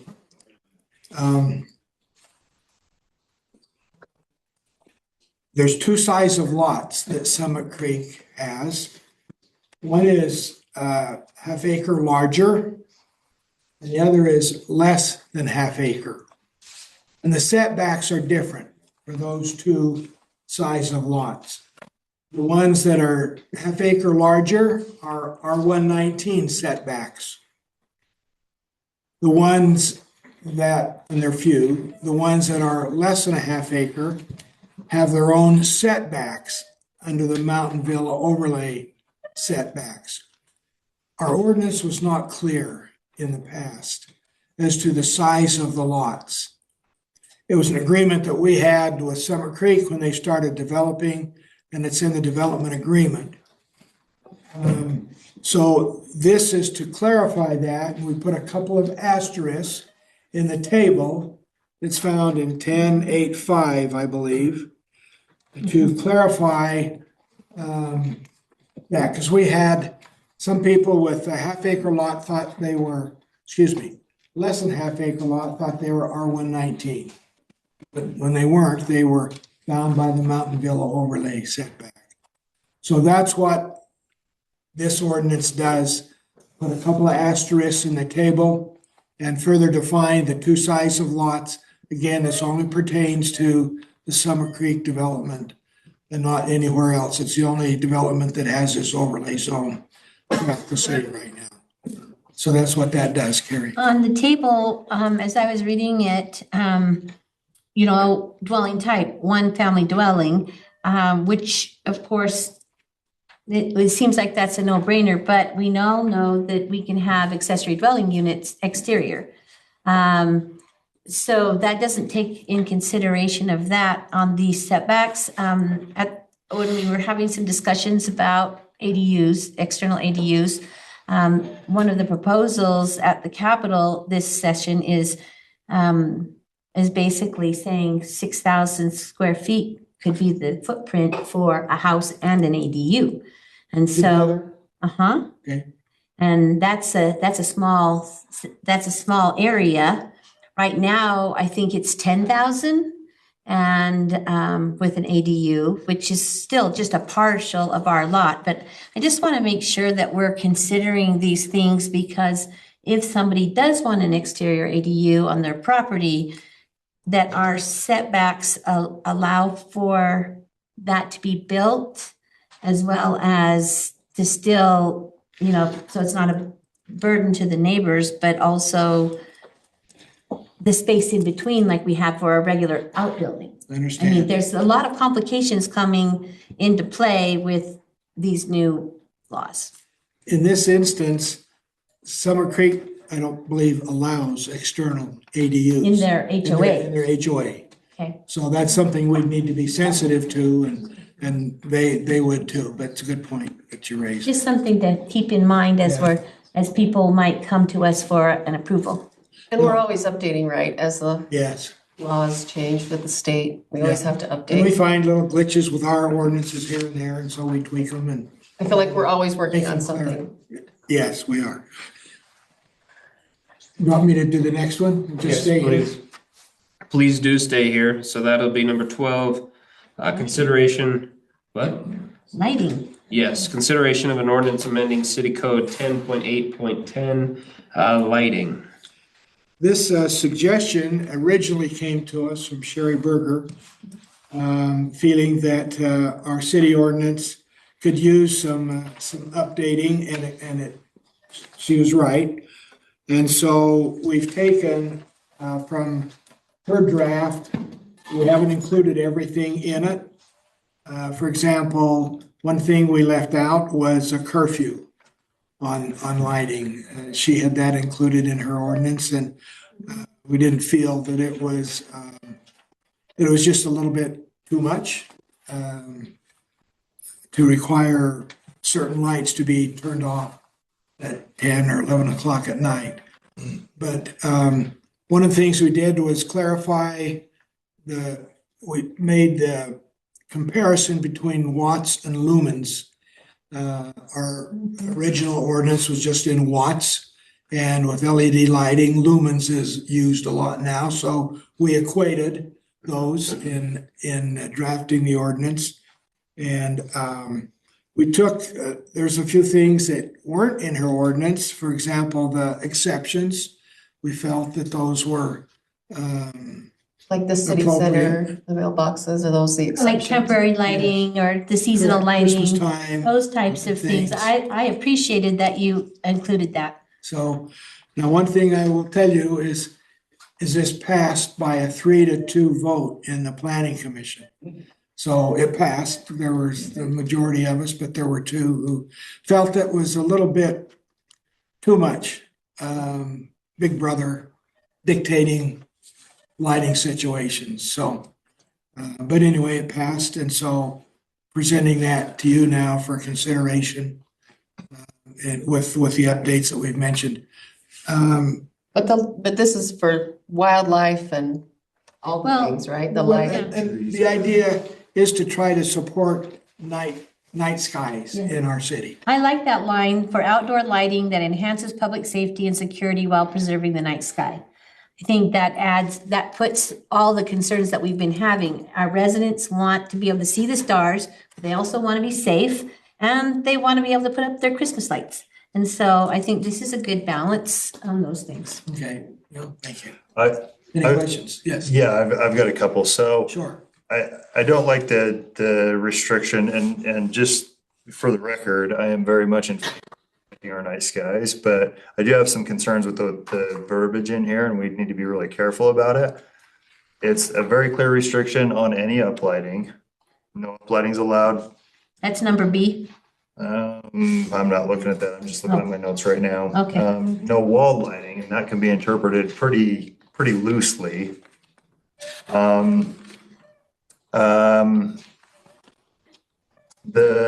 The seasonal lighting restriction. Yeah, just to clarify. Yeah, That's for lighting that's over 1,100 lumens. okay. If it's under, then it doesn't pertain to the small lights, only to the more bright lights. That fall into both uplighting and wall lighting? That might shine on your neighbor. Or Yes. are you talking about the shielded? Yeah. No, I'm talking about the uplighting and, Except for the the front. shielded lighting. Mhm. Yeah. And ABC, I think that's the wall lighting, so that's under that. If it's under 1,100 lumens, then those don't apply to it. Okay. But if it's brighter, then it does. Okay. Yeah, I mean, my biggest thing is I'd just love a little bit more time to review this. Just so we know that because we can obviously change this, but I don't think it's prudent to plan to revisit it numerous times. So I just love to understand it a little bit better and make sure we're not pinning ourselves or the residents into a corner they don't want to be in. Sure. Because currently our current ordinance has wattage on there, not the lumens. And so we already have some restrictions. Right. Yeah. But I think this addresses concerns. Yeah, so what I noticed, it doesn't really give us provisions for sport court lighting at all, because those are definitely above the 1,100. And so I think it kind of, based on what I'm reading, doesn't give us some of those restrictions. That was what the timers were for, and the curfew, I think. Because we do need to allow sport court lighting, in my opinion, for basketball courts or tennis courts or whatever. While they could be shining down, they're going to reflect at a much higher lumen.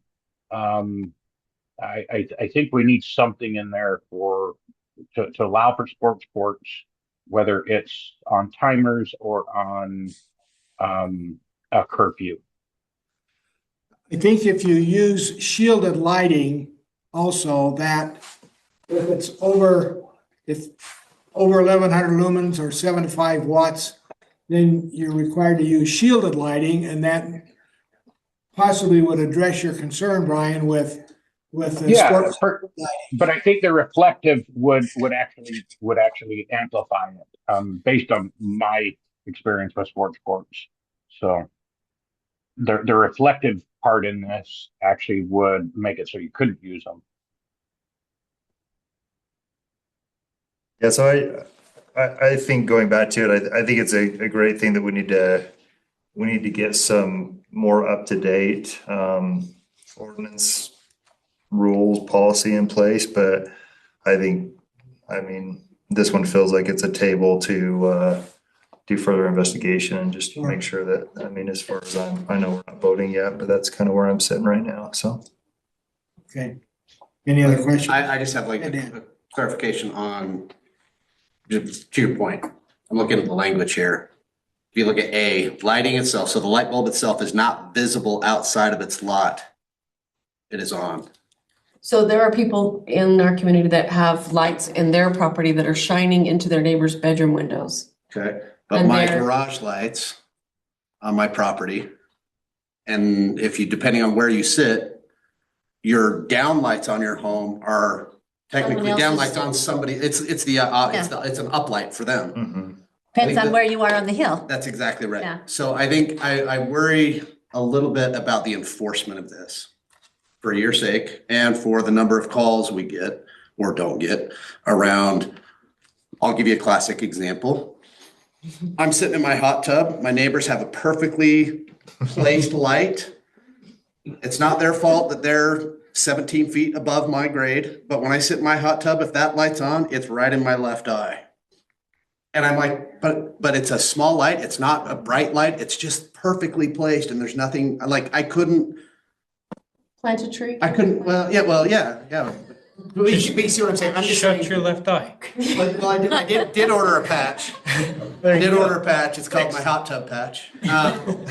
But, you know, then Aaron laughs at me from his view of my house saying, nice patch. And then I get embarrassed and I take it off and I have to go in the house. Just kidding. No, but I'm just saying there's a couple of things in here that I think we need to be really careful of in the way that it's written. Because what I don't want to do is I don't want to add more burden on the city to that the enforcement of this could be astronomical if it's adopted as is. Yes, Sherry. Enforcement, when I attended the planning commission meeting, I think it was John Stout that said through change in the development policies or whatever, to require that people adhere to this ordinance when they build. And that would be an enforcement in itself because the permit would not be issued until we have a lighting plan to see what people are going to do with it. Sure. I think it would be appropriate, and the building permit process is to put something like this, here's our lighting ordinance, please adhere to it. And so they have a heads up, so to speak, but it doesn't set aside the enforcement that may need to come if we've got a real issue or problem. But all this calls for is a shielded lighting in that incident. And if they have a shielded lighting, then they've met the statute. Sure. So it still might shine in your eye.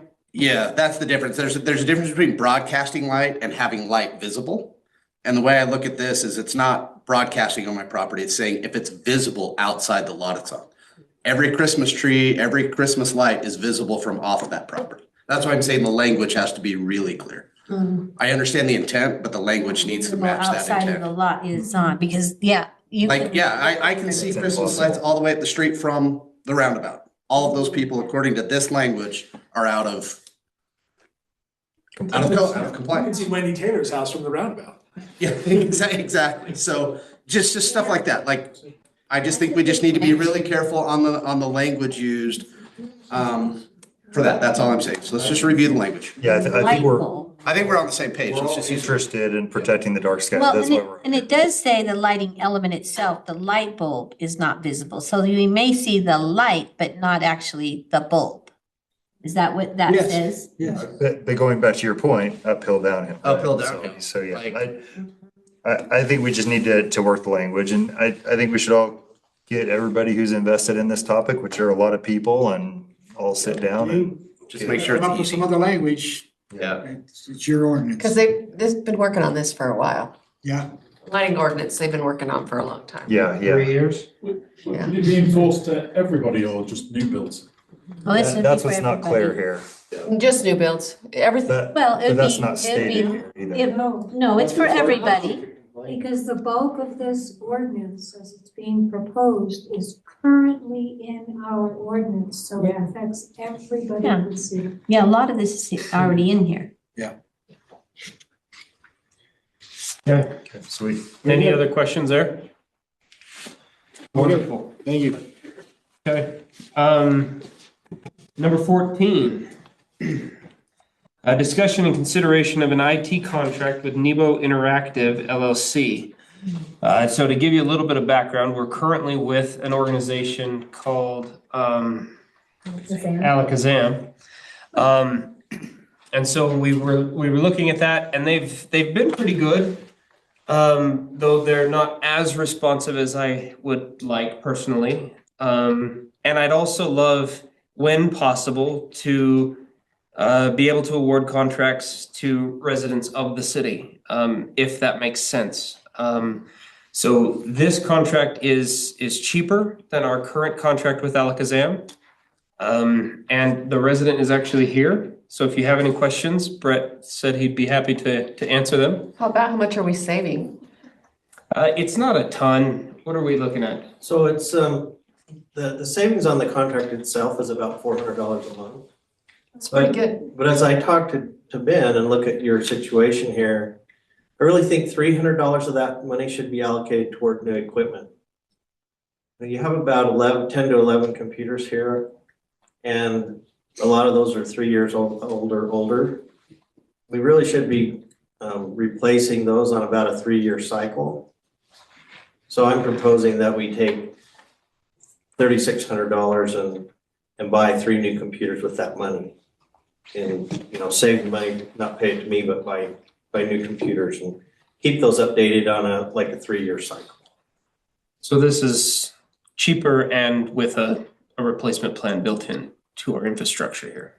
A lot of corporations are doing 5-year cycles, not 3 anymore, just because of COVID limitations and supply and everything else. So keep that in mind.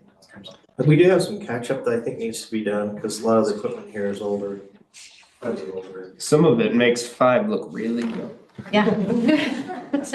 So Brett, I was wondering, is your service here mostly for hardware and that compliance, or is it anything to do with our requirement from the state for data security and all of that thing? We just finished voting on that a couple months ago. Would that be something that you would oversee to make sure that we continue to be in compliance with all of our IT? Yeah, the cybersecurity insurance and your actual compliance is up to you, but we'll make sure that we'll keep an eye on you to make sure that you're compliant. And I hope to provide some training for you guys on that subject. That's one of the things that I primarily work on, and for all the city employees. And help us with our email that keeps getting lost. Definitely, the phishing emails and don't hit delete. No, Carrie and I have issues, we have some technical issues with our email. Lots of Sometimes we times I don't don't get get an email. that'll be part of this, yeah. Until somebody someone replies. and then we get the this email. reply, and then we have to scroll down, but we don't get the original email. Her and I both have that problem. It's That's weird. definitely part of this, so. Okay, well, So we're gonna don't put you take on that. We did that intentionally. 10 hours a month. No, I think initially, but I think as Does we this get. include our SCADA network as well? No. SCADA company is a different company. Yeah, but I didn't know if it was covering any of that hardware. Are they covering the hardware as well? Yes, Back yes, up we to just the bought a brand new SCADA computer. So we've got the SCADA's hardware updated, and they're right now updating our software. So one of our Are they doing any backups or anything? That's for the water system. And we also got some outside funding to install a security on the SCADA system because it controls our water system and we have to have some security on that. We just, about 6 months ago, installed some security protocols on that system. Okay. So it's a year. Everything on that one will be less than a year old. So that's totally outside of what I'm gonna do. Okay, what about the cameras? We struggled a lot with cameras when we switched, and I see Jody down there putting her head in her hands.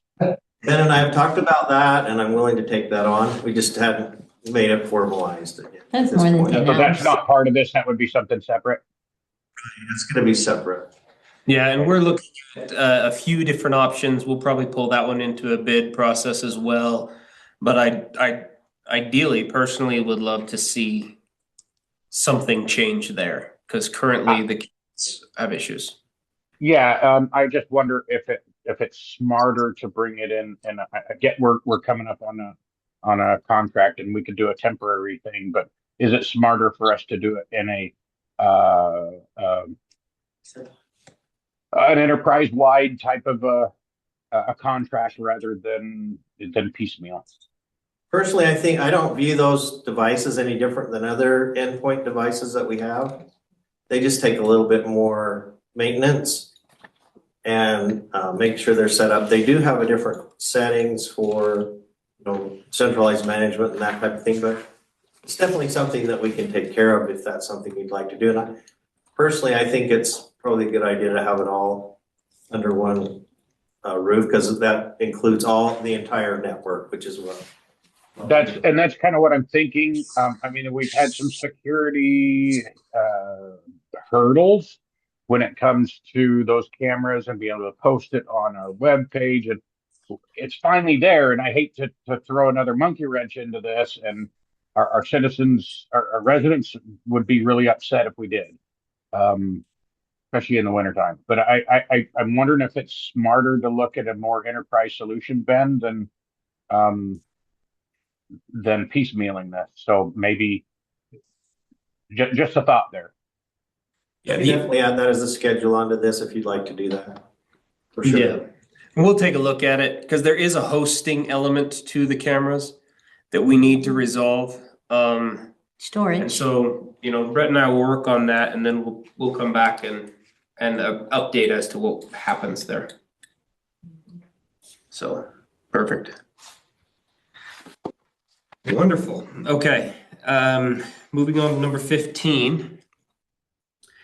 With these, I want to do a little bit of a different style than we might have done in the past with, actually, I'm getting ahead of myself. This is just appointments, so I'll talk about that when we get to department reports. So appointments, I would like to suggest and recommend that for Mayor Pro Tem, that you consider Janet Lunt. And I'm just going to jump through these, and then you guys can discuss if need be. For an alternate on MAG and COG would be Janet as well as Mayor Pro Tem.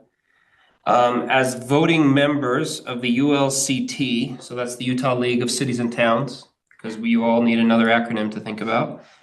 That would be myself, that would be Carrie, as well as Jody. Are we allowed to appoint an alternate there? They haven't said anything about an alternate at this point. When I served on the league board, we got 4 votes, and so we could have had a 4th person, but I went off the board, and so now we went back to 3. Okay, well, if we're allowed to do an alternate, that would be Steve Johns. For Finance Committee, that would be Janet Lunt, and for Parks, Trails, and Recreation, that would also be Janet Lunt. Sorry. Well, we just didn't tackle you last time, that's Yeah. all. You saved my voice slightly there, so thank you. Departmental reports, here, nope, I'm still getting ahead of myself, never mind. Ted, you're up. I think you guys have probably heard from me enough tonight. I don't know that I have anything additional to report. Okay. Unless you have any questions for me on department stuff. It says Bellevue subdivision, EMT, state health insurance, wildland crew. I mean, there's a few things on here. What's your count? What's your step count? I'm well over 10,000 now.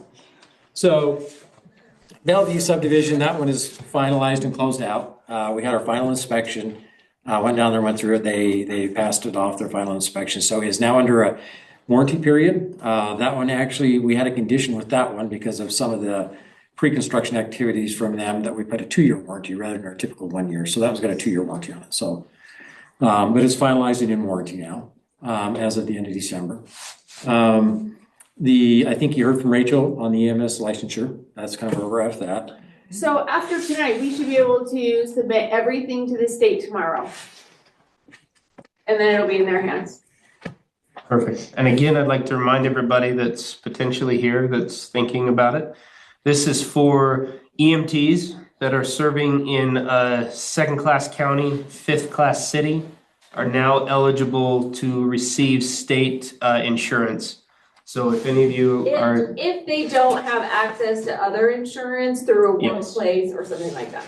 Exactly. So something to think about. We're hoping to leverage it as a recruiting tool for potential EMTs. David, we'd love to have you there.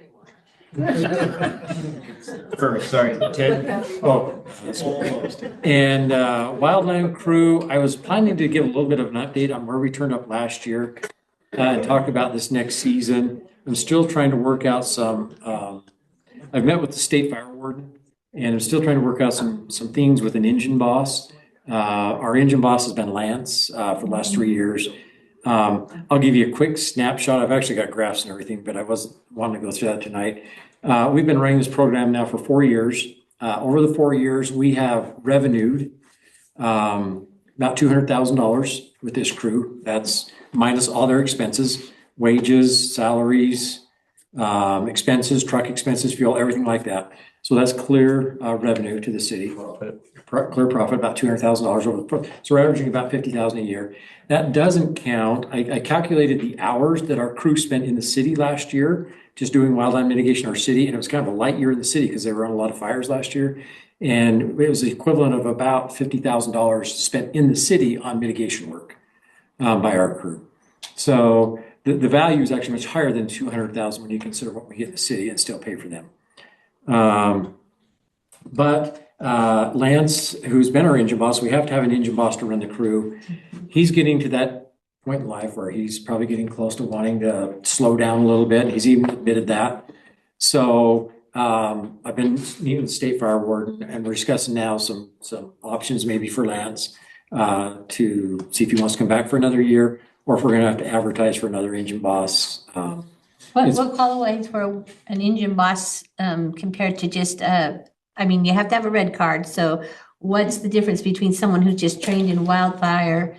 A lot more certification. And yeah, that's what I'm asking, about so that we'll know who we're looking for. 3 to 4 years to get an engine boss. Okay. A certification, that's after you get your firefighter cert. Okay, Then do we you have have to go on to- anyone in our current, department that's even close? Maybe someone we'd have to advertise for a seasonal, just like we did Lance, advertise for a Okay. seasonal wildland boss. It's been a very good program for the city. We've got a lot of value, so we're trying to find ways to keep this thing rolling. Eventually, if we do get more successful at it, we'll have to talk about a brush truck for the crew, but which obviously be paid for by them as well for the money they make. So it doesn't come out of taxpayer dollar. But anyway, that's kind of the update there. I'm still in those discussions, Lance, and still trying to figure out the union boss thing. But, You still trying to decide? um, Kind of. Because he moved north, right? So it's quite a drive. Yeah, he said, come up with what is your offers to me to keep me, and then we'll talk. It's a struggle. When I met with the state fire warden a couple of weeks ago, engine bosses right now are very, very hard to get, and especially seasonal, because most of your, like Utah County, the state, their engine bosses are full-time year-round with benefits. So to find a seasonal wildland boss without benefits is a challenge. Well, and Lance has always done it because we've known Lance for forever. He's Yeah. always done it. We've probably known him 25 years. So it's going to be trying to figure out, I mean, do we try and how much are we willing to put in skin in the game to get him to come back as an engine boss, or do we just try and look for someone else? I know there are several advertisements out there right now for engine bosses, so it's a competitive market too. So that's just things I've been weighing. I don't have any decisions or anything, information to provide you because I'm still trying to figure all that out. Anybody in here want to hurry and get trained? It's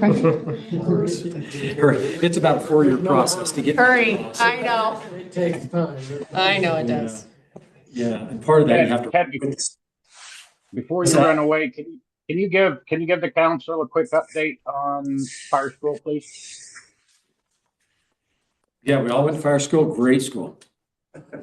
No, as you know, every year they have the fire school UFRA. In St. George. In St. George. Yep. The Fire and Rescue Academy, Utah Fire and Rescue Academy. Down in St. George has the fire school. It was on the news, if you watch the news, where they go down there for 2 days. It's a weekend, Friday and Saturday, and you go down there and you do a whole bunch of trainings. We had, including myself, we had 6 of us that went down there and had some great trainings. Sat in a couple of meetings. I went down to some fire chief meetings prior to that, and they had some really good information about things coming up in the state. They talked a lot about House Bill 48. So there was a lot of good information given there. They have out-of-state people come and train, but it was a great school, and it always is for our firefighters. They do a lot of great trainings down there. As you know, training is 90% of what firefighters do, but that training is what gets you through the 10% of the when you're on duty. Wonderful. Okay. Anything else, Brian, you want to add to that? No, again, everybody went down, part of our volunteering, and had a great time and learned a lot of really good skills while we were down there. Ted and Dora went down early, spent more time than most of us did down there. Ted, they really taken advantage of that free training that we've got through the state. Okay. Wayne, do you have anything for code enforcement? Let me do a planning commission update. Okay. Nothing on code enforcement. Keep you informed this year, if you remember, the planning commission approves final plats now for subdivisions. It does not come to the council any longer. Our past meeting, we approved one with conditions. The Havenwood and Underwood combined lots, those were recently rezoned. And there's a few things that they are yet to do to complete the application process. That's why we approved it with conditions. We won't meet for another month. And they'll have these things done before that, and we didn't want to wait and put them off. One of the things is water shares that we're working with, had a discussion with them today on it, and a few other things just to update their plat and things that they have. So we won't final approve it until all those things are done and go forward. But I was thinking this might be a good thing to have in our one upcoming newsletter, because a lot of people don't realize that's a new law, that it doesn't just go to planning commission and then to us, but it only goes to planning commission, and they might be waiting for us to put it on our agenda, and it's never going to be. Thanks for the idea. So. Yeah, will you write that up so I'll that do I that, get it, so I don't mess it up? Very good. Yeah, thank you. Jerry. Those are two. Yeah, I know, right? Okay, So any questions about that? Okay. thanks, Wayne. Wonderful. Okay, moving on. So we wanted to give an update. So this past week, I called an emergency meeting. In that emergency meeting, the reason we did is we needed to discuss a few internal matters. So we went into closed session. Pursuant to the code, we went through with our attorneys to verify that we called that meeting per the Open Meeting Act. And they said that we did do all those things correctly. We discussed sections, if I can remember, A. So the reasons for that code was in code is A and C. So that is discussing personal characters and, well, what is C? I can't remember C, Jody. I think it was ethics. It's legal ethics and then legal. But we wanted to make sure that that was before. There's also notes, meeting notes, minutes on that meeting that are online that you're welcome to review also if you have any questions there. We also wanted to give a legal update per a resident's request. This is concerning that we currently have a lawsuit that is being filed against the city as well as 10 residents. That would be, many of them are former either council members, mayors, or staff. And one of the questions is It's against them, they're not the ones filing. Thank you. It's against them. It's been a long night. It's against them, and that the question has been asked is how is the defense being funded using taxpayer funds? Due to indemnification that we have in our ordinances and code and in the state statutes and ordinance and laws, those individuals that are being named in that lawsuit are being covered by the city. There's really no additional funds being expended for them because our lawyers are just filing for each of us. But we did want to make that each of you apprised of that current situation. That has not gone into the courts yet. We're still going through the preliminary stages. Is that fairly accurate there, Jody? Did I miss anything there? Okay, is there any items for upcoming city council meetings that anybody would like to bring forward or we can discuss? Thank you.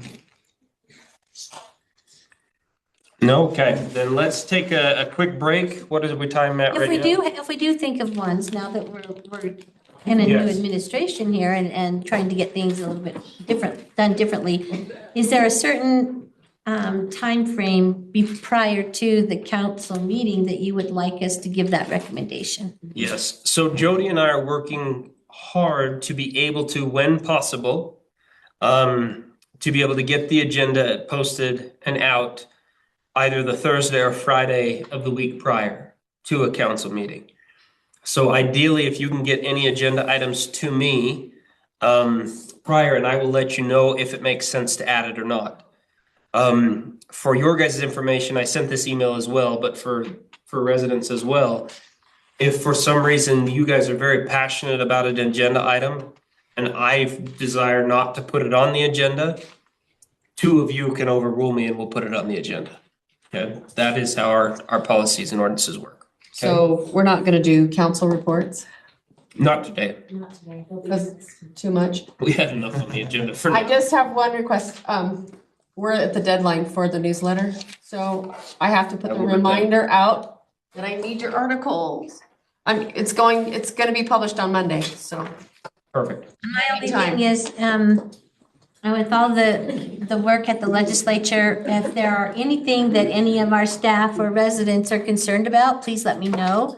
I'm meeting with legislators every day, several times a day, on lots of different issues. Right now, I think we're tracking about 200 or 300 bills that could possibly affect municipal government.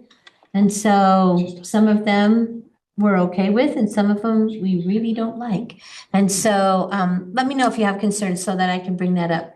I'm always telling legislators that we need to, when I say our residents have told me, their ears perk up as they recognize it's their constituent as well. Exactly. I'll just email you. Yeah, email me. Yep. Perfect. Okay. Thank you. Let's take a quick I'm break.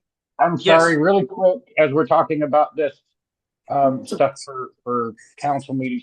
Would it be difficult to send us piecemeal when things are put together, like ordinances and stuff like that, rather than waiting for it to all get in a packet and then having to rush through it? It would be really nice if I just got things as they came in that were going to be put on the agenda, and I could have a little bit more time to look at some of those. So Jody is telling me that those actually, you should have been receiving those ordinances as they've been completing. So if you're not, let's talk to Brett and make sure your email is working correctly if you guys decide to go with that Let me contract. double check. I saw some this time, but normally it's as a big blob, and I didn't see the specific. Some of these I did see, which was nicer this time, but I'd like to see more of that. You should see a little bit changes. One, because it's a different administration. I'm also in the city building pretty much all day, every day. And Yeah. Yeah, I was here till too late last night. But feel free, because Jody will then catch me or come to my office and ask, and then we'll get it approved, and then we'll get it out to you as quickly as possible. At the same time, I'm okay with them being piecemealed out, but when it comes to the official packet, I still would like it all in the packet so we know that it's not just, oh, we got this 2 weeks ago and don't you remember? I like to make sure that we know what we're actually dealing with, because you could change the draft between when It's you're 2 weeks true. out and right before. I'll sit down with Jody and see what her time would allow, because I keep yelling at her in my way that she works too much. Hey, she finally got home before midnight. We're trying to get her out of here. But so we'll see I don't want to make a promise there, but we'll see. Yeah, well, because I just think it might be hard for us to get a whole bunch of piecemealed and then say, oh, by the way, it's on the agenda, go back and look for it. It will be there with the agenda when we put it out. Okay, that's what I'm saying. That's all I'm And I'll saying. send you the packet. Yep. Now, you may get updates over the weekend if we get some changes in the ordinances, but Okay. you will get. A final, because it has to be posted. Yeah, Yeah, exactly. it will be there. I will make sure I That's all I'm continue to saying. send you that link. Yeah, thank you. Well, this week was nice getting those things, or getting some of those things early. Was really I know I asked Jody if she was gonna be out of town because we got everything early. I'm like, why are we getting everything so early? Are you leaving town? No, we're just trying a few things a little different. Well, we I could like it. I like it. so that we could, if there was a change, it would just be the same link. We will also try and not have such a packed agenda every council meeting, if possible. We're gonna take a break till 5 to 9. So 8:55. I brought Sam's last time, so. Yeah. Hey, we're gonna start. I got cough drops if you need it. I have those. Exactly. My bad. Watermelons? Which one? Okay. Yeah, she's coming up. Everybody, we're going to call this meeting to order. We're going to have an invocation by Councilmember Lunt and then a pledge of allegiance by Councilmember Malkovich.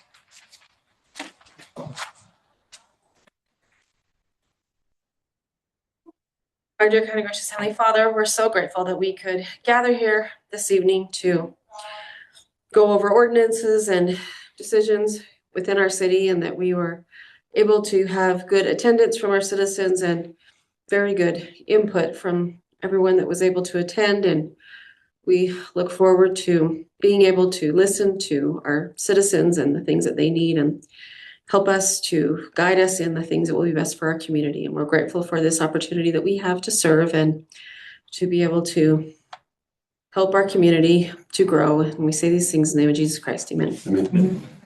All rise. Repeat.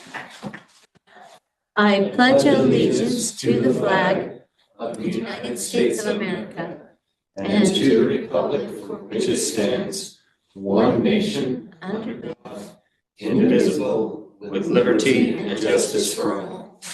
Thank you. Thank you. We'd like to now enter the public comment. If we could, due to the duration of this meeting so far, if you have anything you'd like to say, I'd like to hold you to the 2-minute time limit. So is there anybody here that would like to make a public comment? Sherry. No way.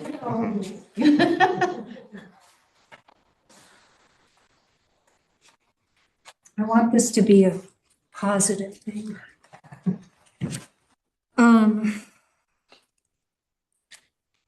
I really liked what you did about the agenda, and it's gonna, I feel, bring more people in here.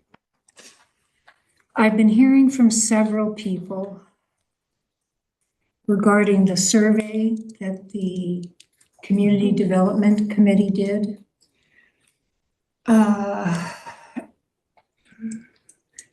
And the thoughts expressed by these people are, well, only 219 people participated. And as far as in preserving the night sky, you know, there were 80 some odd or 86 some odd percent. And I think the people that participate in these surveys really care about our city. And that's where we're going to draw our volunteers from. So I think kind of putting that on the negative side and saying, well, that's really not a representation of our city. It would kind of be like saying, well, 632 people voted and Ben got 452 votes. So is he really the mayor? Is that really a representation of our city? And it just, if we could eliminate that kind of thing, I think we would have more volunteers. Well, and to be fair, we have just over 400 homes. So if the 219, we don't know if they represent how many of those homes. It could be that there was one from each home, and so it'd be over half. Yeah, could be, but just, we can skew data however we want to make a point. And I think it's great that that many people did respond and that many people voted. Thank you so much, Sherry. Anybody else? Anybody online? Okay. Then we will close the public comment and we'll move on to the consent agenda. So item 24, January 6, 2026, City Council meeting minutes. Do I have a motion? I'll make a motion that we approve item number 24 and item number 25 of the consent agenda. Okay, do I have a second for that? I'll second that. Perfect. All in favor? Aye. I wrote. Aye. Any opposed?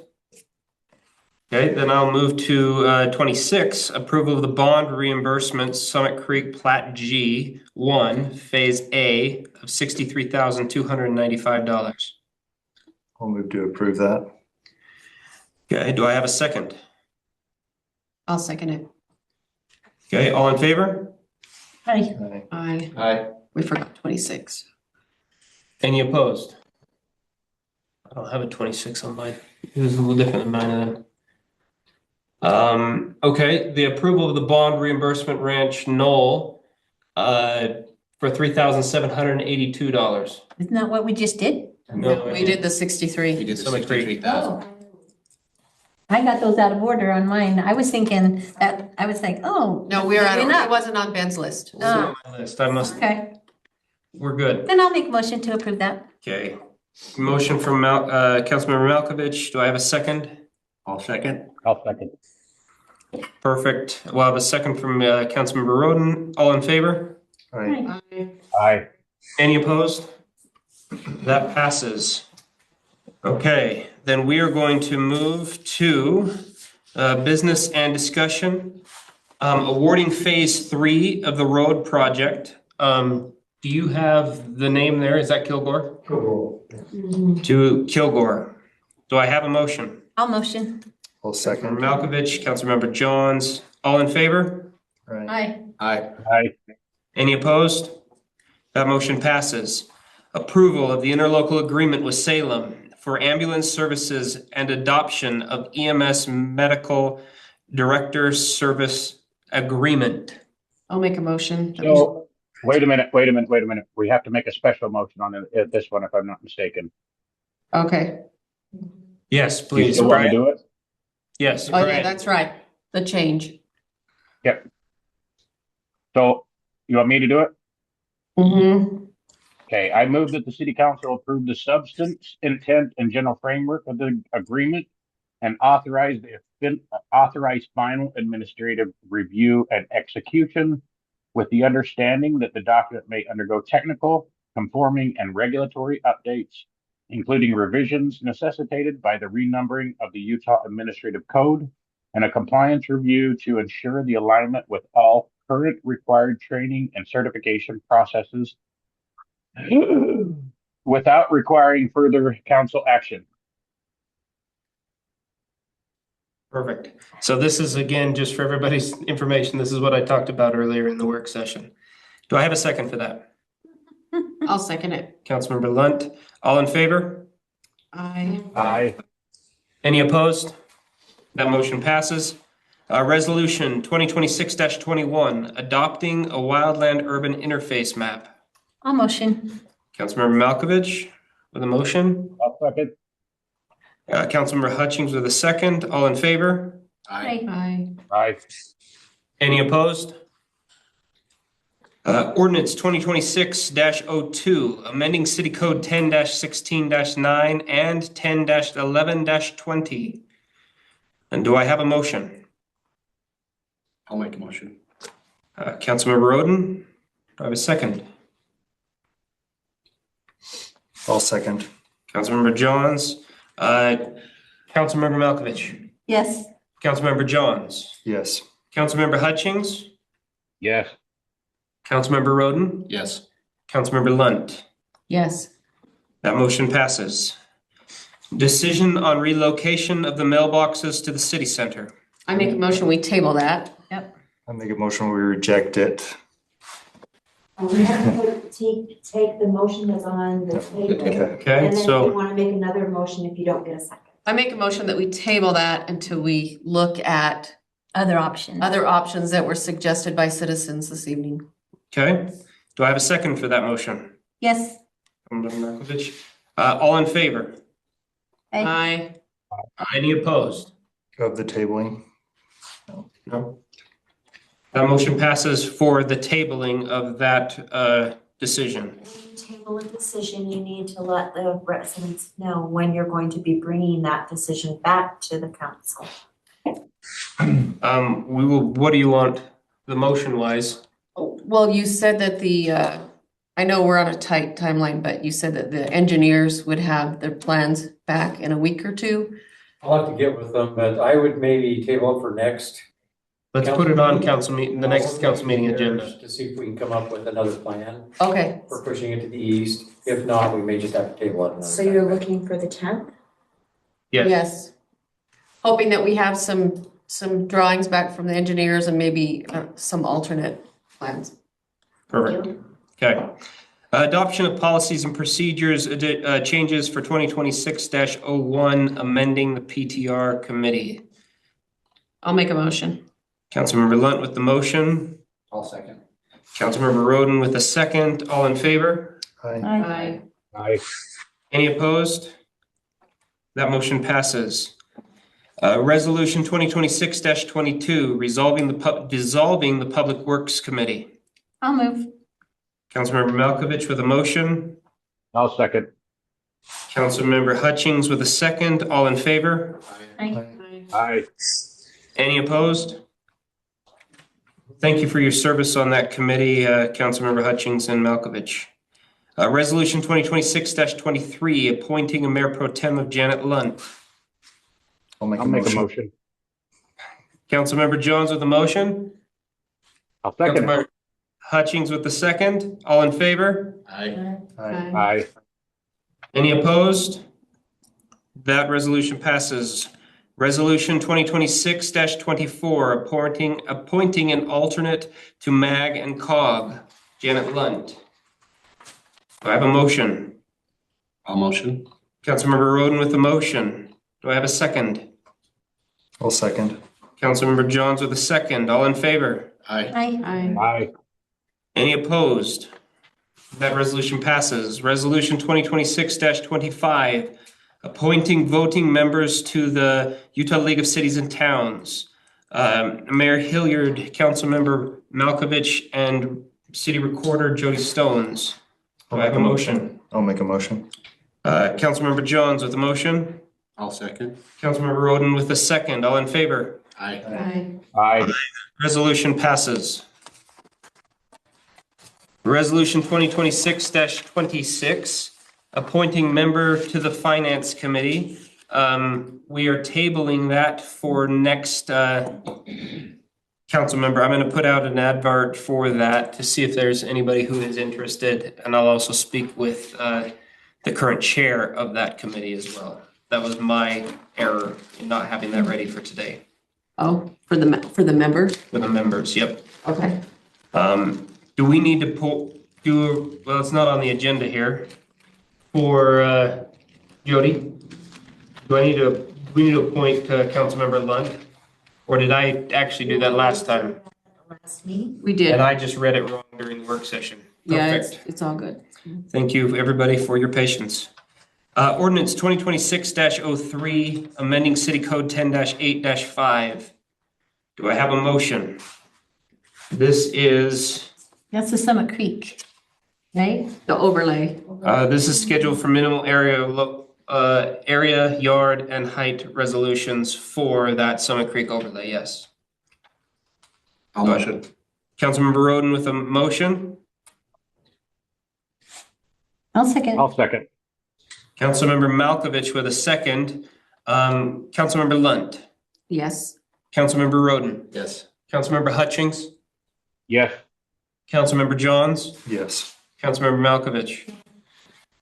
That ordinance passes. Ordinance 2026-04, amending City Code 10-8-10. This is lighting. I'll make a motion to table that. I'll second that motion. I have a motion for tabling. When? For 10th? 10th. The Let's do 10th of 10th as February? well. Okay. That's a motion from Councilmember Johns and a second from Councilmember Roden. Do I need to do roll call for a tabling on this, Jody? Yes. Councilmember Malkovich. Yes. Councilmember Johns. Yes. Councilmember Hutchings. Yes.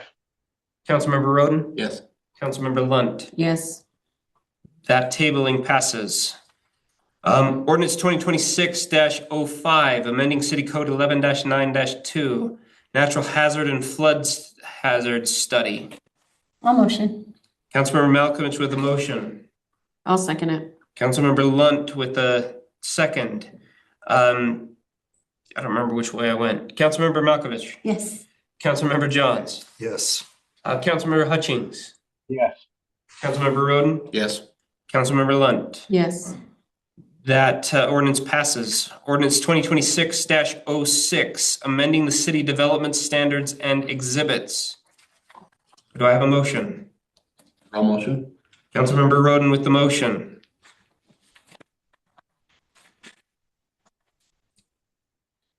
Do I have a second? I'll second. Councilmember Malkovich with a second. Councilmember Johns? No. Okay. Councilmember Hutchings? Yes. Councilmember Lunt? Yes. Councilmember Roden? Yes. Councilmember Malkovich? Yes. That motion passes. Resolution 2026-27, commemorating America's 225th birthday. 250th. 250. Wow, I'm really doing well today. I'll make the It is the motion. 60s. 250th birthday.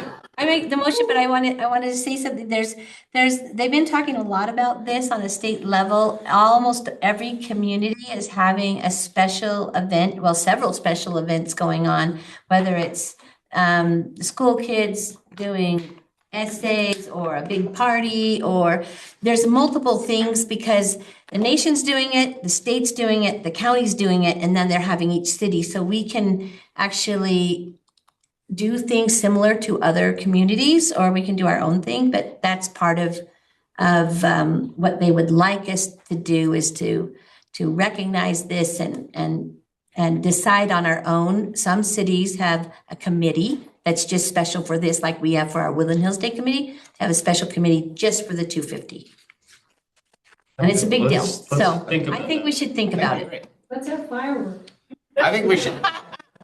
Sparklers running through the streets. Everybody, sparklers. Right next to dry weeds. Yeah, that's how we get revenue. We just say $1,000 a person running through the streets. Oh, man. Yeah. Grease the So wheel. I make that motion that we do this resolution commemorating it, but also as an added, look into what our city might want to do to celebrate. Let's add that to, well, sorry. Yeah, I was just thinking that I could add it to the newsletter and maybe to our social media as far as suggestions from the citizens, right? That's what we And always there's a want. couple of cities that are really going like all out, like Cedar City. They started at last July 4th. And some of the bigger cities have been doing it for a whole year. And there's several websites that we can look at that have resources. And once we adopt this resolution, we also will have access to all of their graphics to use whatever. Because we have $0. We actually have to ask them for the graphics. Yeah, but they'll send it to us because we have the resolution. Yeah, it's good at that too. Perfect. Do I have a second? I'll second that one. Councilmember Roden. All in favor? Aye. Any opposed? That motion passes. Approval to enter into a contract with IT services with Nebo Interactive LLC. I'll make a motion. Councilmember Lund with the motion. I'll second. Councilmember Johns with the second. All in favor? Aye. Aye. Any opposed? And that contract passes. Okay, You did it. not quite yet. We're getting there though. If there is any reason that you guys see fit that you'd like to go into a closed session, I'd entertain a motion, or I'll take a motion to adjourn, whichever you would prefer. Can I ask if there is anything meaningful as far as updates on the? Not that I'm aware of at this time. Been a little quiet on that front. It's a unless- slow does that moving. Which is okay. sound about right to you, Jody? Yeah. I don't think we I'll need make a to. motion to adjourn. Okay, we are adjourned. Awesome. Okay, everybody, thank you so much. If anybody knows anybody that lives in Washington, riding through You the city actually- I streets.